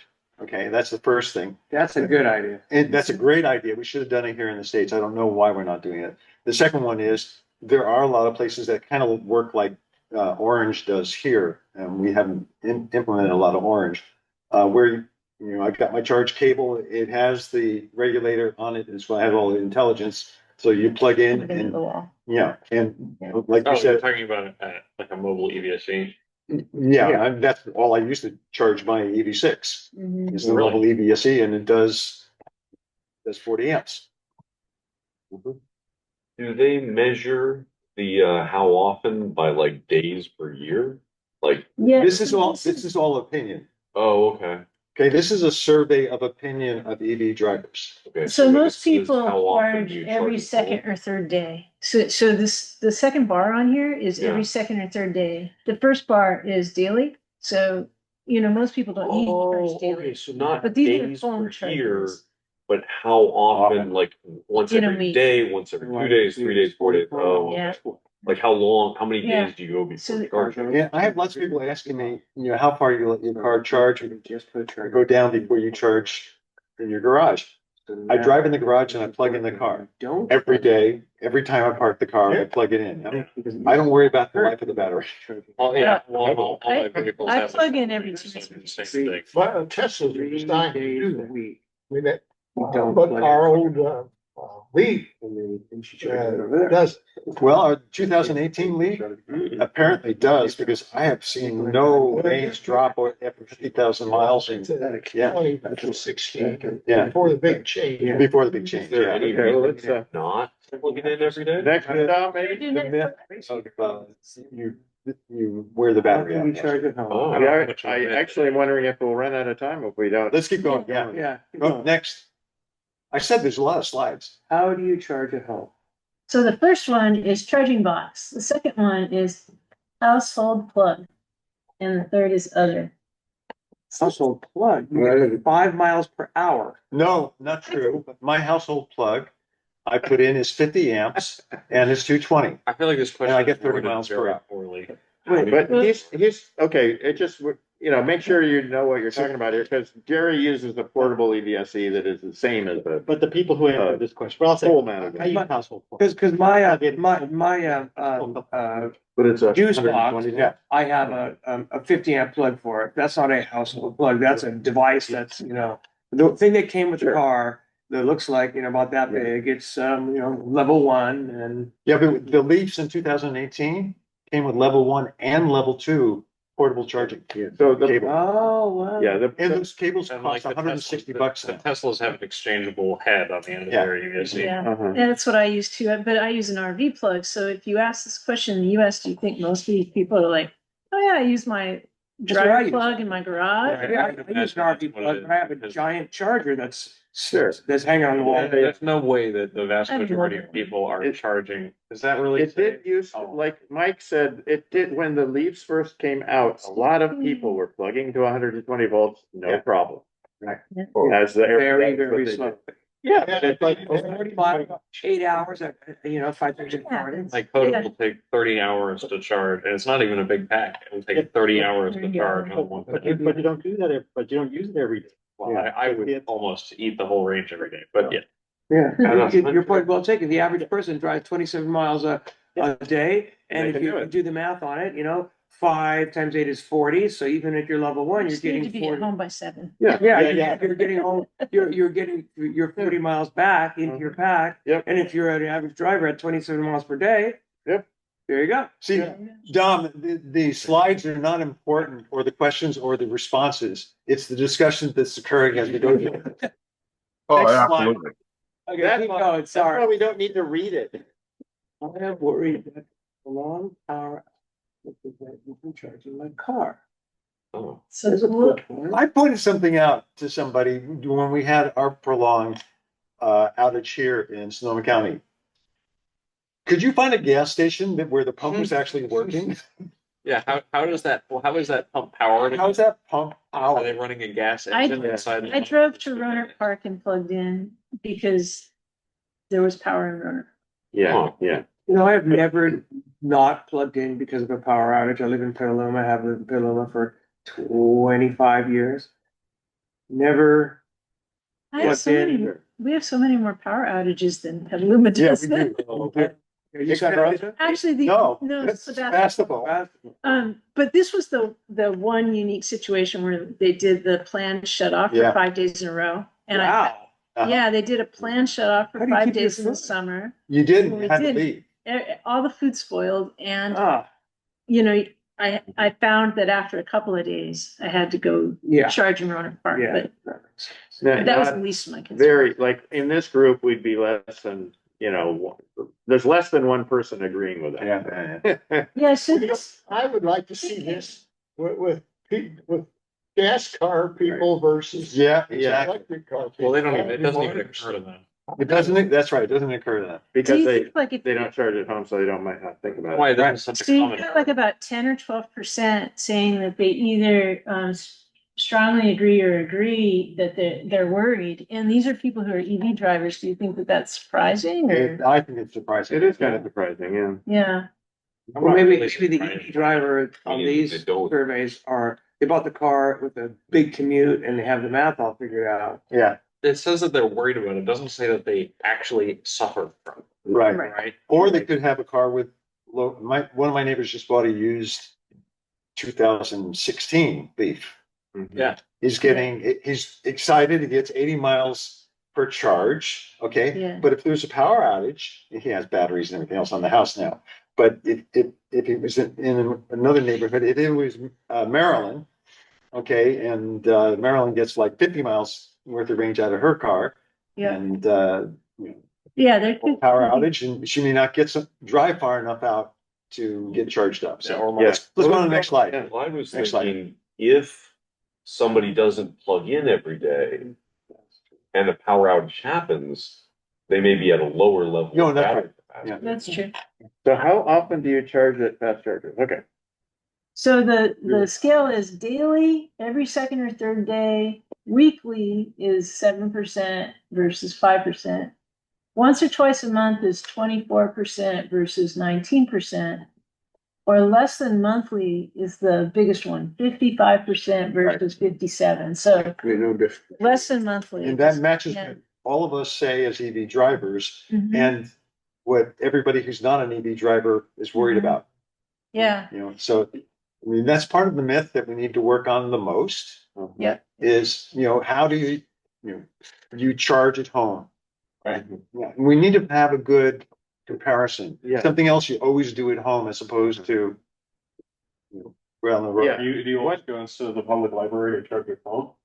Yeah. Yeah. But one thing this may actually be saying, though, is, and in time this will change, is that people who live in an apartment where they are not able to charge There you go. are not Yeah. on this chart at all because Not they yet. don't own. Yeah, they're not You just buy a hybrid now. Yeah. So Yeah. that showed a lot in discussions They travel. in the Bay Area with MTC and others, Mhm. because we haven't solved that one yet. Yeah. And we need to figure it out. And I looked at places like Rome to figure out how they do it. So Rome or New York or wherever, everyone's parking on the street. We got to find a parking Yeah, space. in the UK, they had a lot Yeah. of public street charging, and Paris too.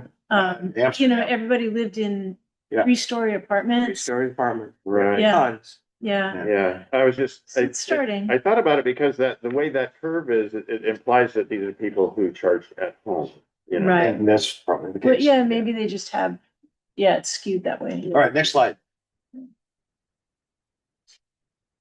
I often experience getting things like Okay, and you can guess that this one is all the way on the right-hand side is, Disagree and strongly disagree. Yeah. So ever since we got the Bolt with 250 miles. it's a non-issue, huh? No. yeah, On my e-bike, I Right side is don't know. don't know. Okay. Yeah, don't know. All right, next slide. Well, that's interesting. Everybody knows. Everybody knows. It takes more planning to take an EV than a gas or diesel car on a long trip. Yeah, I'd agree with both of you. Yeah, so strongly agree. I don't agree or disagree. Disagree, strongly disagree. In my opinion, as to why it shows up like that is exactly what Jacob said. You can't drive down the road and see a sign that says the charge station's over here. And your next exit, charge stations. You've got to use a map. You've got to use an app. You have to plan it. And so at that point, you now became responsible for planning. although, Whereas with driving a car, you don't, I- because you see the signs on the road. So your car's probably like this as well, but like with a Tesla, you get in the car and you go and you just type your, it might be Yes, like, it I need to charge twice before I get to LA, but Yeah. it's just gonna tell me yeah, my. and I can change it. But a lot of cars don't. And Yeah. so, Tor just posted on the discussion group that he took his older Bolt. He really liked using the Tesla superchargers because they were reliable Yeah. and plentiful. But he still had to do a lot of planning in advance, and he did a little extra planning in advance so that he wouldn't be surprised. Mhm. And maybe he'll get more comfortable over time, is what I was thinking. But also the newer cars, are guess all going to just do it The for other you. thing that goes into the planning, and because I did the trip down to San Diego and back again in the Mhm. EV6. And part of the planning was looking at the stations, and then I look at the reviews on the stations. There were two things that I look for. Uh, One is I'm looking for stations that pump out at 350 kilowatt. Mhm. I don't want to spend time at 150 or 50. I don't find too many of those. Well, actually, maybe not Teslas, but you actually do find them with Electrify America. Almost all of the Electrify Americas are 350. Especially the Okay. middle. Yeah. Wow. So that's the first one. And the other one is look at the reviews. Did you have a question out there? So- No? Anybody with a question? Nope. Okay, let's go on to the next slide. I don't know how many more there are. Yeah. I just wanted to say, yeah, my mom drives a Tesla and she's the least technical person ever, right? Yeah, No problem. Because the That's app what tells it us, tells me to right? do. Yeah. I think some people like that. Decided we're gonna- What are your choices? What are your choices? What do you prioritize the most? So the first one is facilities, stores, food, restaurant. Really? That's what I would do. Yeah. Facilities. Mhm. So maybe certain kind of food. I just stop when the app car indicates they need to charge. Is the second one. The third one is the location has plenty of chargers, so they're free. Charging card subscription, customer relationship are similar. Price. Where the app indicates available chargers, that's third to last. And maximum charging power kilowatts available per Sure. plug, that's second to last, and other. So those are interesting, right? Yeah. And look at the difference between the States and global. That's kind of interesting. Our number 2 was the third from the bottom. Price is number one in this. So they're doing price. Oh, okay. Is there a variability in Europe, maybe? Well, Like, European electric costs, the energy costs, period, are much higher. Much higher. so they're more price Gasoline, when we lived in Spain in 1997, 98, was $9 a gallon. It's about 17 yeah, now. the price is What was not the as much comparison? of an issue Yeah, here. it was eight bucks. Eight euros a liter, or is it- no. Eight. Okay. Eight. Europe is like California in general for energy. Yeah. Like Well- my kid pays a third what we pay for electricity in Texas. He pays like 15 cents, not 50 or whatever crazy number you pay. In Europe, Yeah. it's my understanding that there are generally more charge stations located in smaller areas. So it's like there's more opportunity to choose where you're going to go versus being like, okay, this is the only place I can go to. Yeah. Okay. Huh. All right, let's go on to the next slide. I think we're getting near the end. I plan where to charge before I drive. I'm experiencing. Strongly agree. Yeah, Yeah. and That makes I think sense. it fits with the other question. Yeah, that, those first two are like many of the other charts. Yeah, Yeah. go ahead, next slide. Next one. It's hard to find The price price before charging. I've noticed Oh, it's interesting. not exactly accurate on plug share a lot of the time. That's my. Yeah, but I assume it, I assume that's on the machine itself. It No, says it's so many not. cents It's per a kilowatt. Before It charging? doesn't pull- it doesn't Before pull charging, the API. yeah. Oh, before arriving at. Not before arriving, before charging. So that could be Oh, before a charging. problem with the service. And I think often they don't tell you what the So- is on the. It's not always apparent. I It's not just like- looked on the Tesla app for Yeah. those of you who want to use the supercharger network. And you can look at all of the chargers near you on the app. And then there's a sort by price, Oh, okay. Nice. Oh, which I thought was Yes. interesting. So I did it last night and I was like, oh, so Sonoma and Martinez were at 34 cents. wow. And Well, that's cheap. all the Petaluma, Yeah.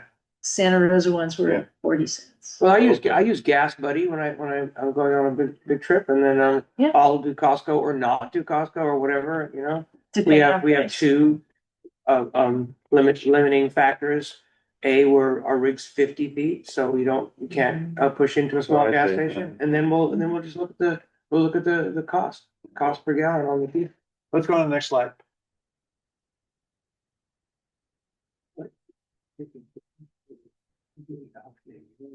Okay, Okay, Malformed slide. yeah, it's actually, Yeah, we're missing what matters. Yeah. Okay, next slide. Next one. it's not down on the key on the bottom? it's That's just the a thing. strongly agree. So Yeah. we don't know what's the greatest barrier exactly. I'm sorry about that. No worries, you might have it on The the. donut should be labeled. By the way, if you get the deck, you will get the deck. There's a link in here, how to get to the survey and click the buttons, because I'm doing snapshot and paste Yeah. to do the slides. So this one is, when I'm on longer trips, I often worry about how the charging one goes, so it looks like Across the board. the disagree is more globally, so in Yeah. the US, it looks like people are a little more concerned about how the charging will go. Yeah. And I think that fits along with Dom said, we go further distances. Mm, Or when you're going somewhere Yeah. new. Yeah, when I'm doing e-bike trips, this is a big concern. You remember how we and Mr. Mander were on a bike trip one time, and we stopped in the Apple headquarters to charge, and this station just kept cycling on and off, and we had to replug it every 5 minutes. And this is after we've already biked like 60 miles. You're not thrilled by that. no. Let's go on to the next slide. What best describes fast charging to you? So the first one is a necessary break from driving, which I use to stretch my legs, eat, use the restroom, etc. That's me. Wow, that's. And the second one is an unnecessary break from driving, and I want to get back on the road as quickly as possible. And this is a 12 versus 14% on the unnecessary break, global versus USA. So the interesting thing about this, I think if we asked this question 5 years ago, Uh-huh. the Yeah. distribution will be different, but Yeah. most of our vehicles, you're talking about 200 miles, mine does 330 miles. Right. Okay. You're ready to. I'm ready You're to ready to stop. stop anyway. And it only takes 12 minutes for it to charge back up again, so what the heck? Yeah. Yeah, when we first got the EV in my family, my mom was, worried about taking road trips. And as soon as we did the first one, we realized it's perfect. We have a family of 3 or 4 people. You go to the bathroom and you Yeah. get back in the car and it's time to go. It's done. And I think that's also a statement for, in general, what's happening is people are, as a culture getting used to EVs, we realize, oh yeah, it is actually nice to stop. Whereas Part of the we break. used to think, no, I don't want to have to stop, I don't know. And you might be missing out on Harris Ranch or something. Like, Exactly. But, the charging station, and you're on a trip and you want to get something to eat. Yeah. I gotta go put in my order with my wife. I Yeah, run back to I know. the car. Yes. It's gonna finish up and I Yeah. don't want to pay $1 a minute. Yeah, I ran it that too. That's And true. then That's true. Yeah, I know. Let's keep going real fast. Let's go to the next slide. How often do you charge? Well, we already said that. This one is Fast at charger. home versus at normal chargers versus at fast chargers or at other places. Yeah. So, how often do you charge at home? Mostly at home. And then a little bit at normal chargers. So and the next fast covers chargers. same ground. A Yeah, little more detail on it. Go ahead on to the next slide. okay. As John said, we need to move forward. Oranges and projects. Oh. There's no one in particular. That's What you need is a bumper sticker. I bought my X before something happened. There What you you need go. is a bumper sticker. Yeah, and whatever car you might. everyone will let you Right, right out. exactly, whatever car. Yeah. I bought my car before you didn't like I it. may, I, Or before you didn't. This is proof that I'm gonna we're print that looking one. at something. It's still stronger in the US than in. I'm surprised by it because Tesla's sales got Yeah, absolutely exactly. obliterated after Yeah. all particular things happened. Yeah, All Yeah, right, let's keep and going. now that's Let's good, right? Well, here, Does anyone know how Europe many? maybe not. No, they were EVs worse. They What plug-in brands. Brands or country regions. I mean, Tesla, Rivian, Top four legends. what's the top one? Tesla, I would imagine. Tesla, then China, then USA. So, okay, so this is why you might avoid a certain thing. And so you might avoid a Tesla. That's pretty high. 41% versus 52% in the US. You know, it's interesting to me that China is lower in the China. US. 12 versus 5%. Well, we can't. But buy they aren't here. Teslas, You right? can't buy Polestars until last year were made in China. That's true. Volvos as well. Well, Yeah. Italian EVs are built in China as well. What's the back in the last one? I wouldn't avoid any carbon. All right, let's go to the next slide. Keep going. All right, that's You know, a funny if question. we buy everything, Climate change is a big problem. you become in your. There we go. This is not subjective. Well, I mean, are you charging with coal-based electricity? No, but the point was this, this is EV drivers. The EV drivers sense that climate change is a big problem. If I talk to my customers who drive gas and surveyed this, I guarantee you, the chart would look entirely different. Yeah, it's like asking a pre-selected group about. Yeah, this pre-selected group, are you concerned about climate change? The answer is EV drivers are concerned about climate change. Yeah, except you need to understand, if you have an EV in Nebraska, it's a coal-powered EV. However, just keep in mind that both plants it can be upward like 40% efficient. Right, as they're opposed to far more efficient like Yeah. gas car. Yeah. And the emission controls aren't always, Yeah. but can be Yeah. better. I have a presentation on that, and it shows that the worst place in the United States with the worst distribution, turns out the EV is still. Yeah. An environmentally- EV still. Yeah, because it's 100 miles to the gallon. And I remember having a conversation with my grandpa, and he said, "Oh well, you know, it's still fossil fuels. How's your electric car powered?" And we're sitting outside in Wisconsin having dinner, and I point over my shoulder at the wind turbines. Actually, Wisconsin is one of the states that has the lowest density of fossil fuels. No, not EVs, fossil fuels in the power grid. Okay, cool. All right, let's go. Next, Well, Jerry, you really filled us out with. I was there for an hour. I care about the environmental impact of the production of my car. Aha, Ah, Production, not the running of it. yeah, Yeah, that So was this is interesting for me to see. yeah, globally, they don't tend to strongly agree as much, but they agree Mhm. at the same level. Yeah. Don't agree, disagree. Every time I try to talk to Zeno into getting an EV, even a used EV, he goes, well, but the production of the car. Okay, yeah, embedded, That's- But there's no embedded data here. I mean, carbon, yeah, That's more of a cop out sort of. yeah, I know. Okay, next. Okay, keep going. It's important to me to have information about the minerals used to make the batteries, the origin, and the human rights impacts. So, Interesting. Well, that relates to the last question. I mean, how much difference, I mean, Yeah. the Zeno is a lithium it's ion perfectly the versus same. lithium ion five. Yeah, yeah, It's a huge question there, and I don't know that there's so many parts. yeah. Next slide, let's do the next one. I'm concerned with the lifespan of my battery. Oh, yeah. Yeah. So, So What's the first one then? strongly agree. People don't strongly agree that much. Interesting. Agree, then don't agree or disagree. I disagree. I strongly disagree. So I'm curious about that. It's like people aren't as concerned. Yeah, I'm surprised with that result. Yeah. Well, I think people are, with lithium batteries, it's not like lead acid is anymore. It's not even like early lithium. We've Yeah. seen enough Yeah. lithium battery EVs do pretty well. Not even necessarily fantastic, but do pretty well. Most people only want to keep their car for like 5 years, especially new car buyers, right? Yeah. Average life of a car in the United States is 12 years. Really? Oh, it's more like 17. or 18. Unfortunately short to me, but Oh, is it? the average person is buying a new car, which is, I would assume, your average EV buyer. Used EVs aren't really that huge yet. Probably doesn't really care that much because almost all of the 2012 Model S's are still around. Almost Yeah. all of the, Well, The you difference. to something that there aren't as many budget buyers in this survey, Yeah. right? Yes. Because there aren't that many budget EVs out there. Yes, yes. If this was Yeah. about used EVs, it might be different. It would be Yeah. different. If I'm a used EV This buyer. was only something different. I didn't. Let's do another next slide. See what else we got here. See if we can get through it.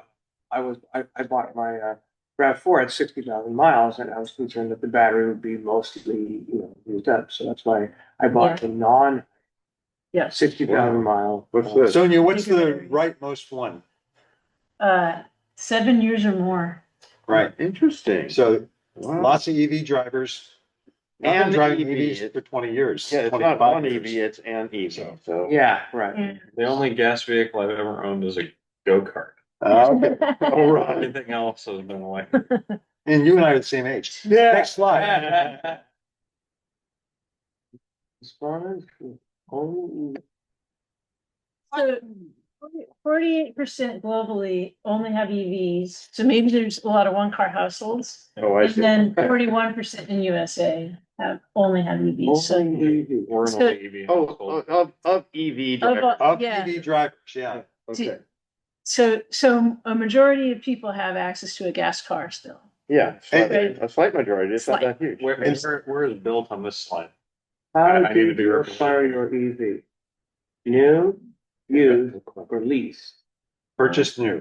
Well, this is Green is new, where we are in the Yellow life purchase. cycle. The and, yeah. I leased the orange one, just like yours. Leased that one, gave that one back. Now, then we got the blue one. yeah. And then lease expired, and we said, we want to get it back. And they said, I'll put a battery in it for free. And we said, all right.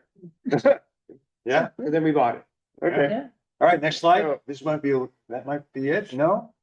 And your residence is a house, an Yeah, apartment, there or you go. other. Yeah. So most people are in houses. Yeah. Right. Yeah. And that is the So problem. that's the big Yeah. shift we need, huh? Yeah. To get into apartment.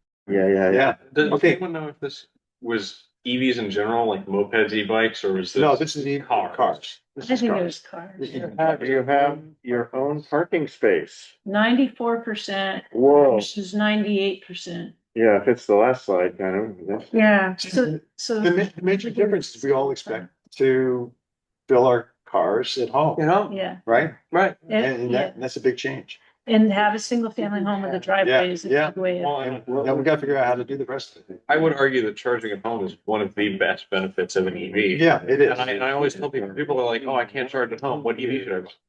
None. Certainly not a gas car. Hey guys, it's a bit afternoon, and I thought Mike was going to do a demo live there. Yeah, let's, For those who Great. are, I like to keep our meetings to thank you. 2 Thanks, hours thing here. So There was one slide at the very end, so I just wanted to discuss the slide at the very end, which I threw in there, and you'll see it in the deck, which talked about the ramp of EVs in Europe. In December, EVs outsold gasoline-powered vehicles. Mhm. yeah, EVs outsold diesels in 2023, and I have people telling me that in Europe they're buying diesels. They're not. They're buying EVs, and all the incentives or disincentives have disappeared. Yeah. Really? So it's happening even though there aren't. Even though they aren't incentives. Okay, and there Diesel were disincentives. disincentives for the manufacturers, and those are now dissolving. And I the think EV it sales has are to rolling. do with EV availability. If you recall, after COVID, it was hard to get your hands on Yeah. a lot of EVs, and now that they're more available, I think they're really selling. Well, and I think people Yeah, are, there's a carbon tax. There you go. In Europe? Yeah. Here. Okay. No, Bob. Well, well, we should, what do we need to do to finish, Tom? Yeah, so next month, we're still looking for a speaker. I think it'll be about the vote, and it'll be planning for, hopefully have more detail on what we're doing for the two events in the spring, which are the Earth Day events, and looking for volunteers for those things. And I think we should just clip it off there, and then you guys can go do the Mike Newell thing. I'm sorry I'm missing it. This cold, I didn't want anybody to have this cold. This is a horrifying cold. It's Thank you. yeah, it's not any fun. So yeah, that's what I think we should do is just wrap it up there. And Okay, thanks everybody for joining us. really good Zoom. stuff. Jerry, That's thank you fine. for putting this together. Good stuff.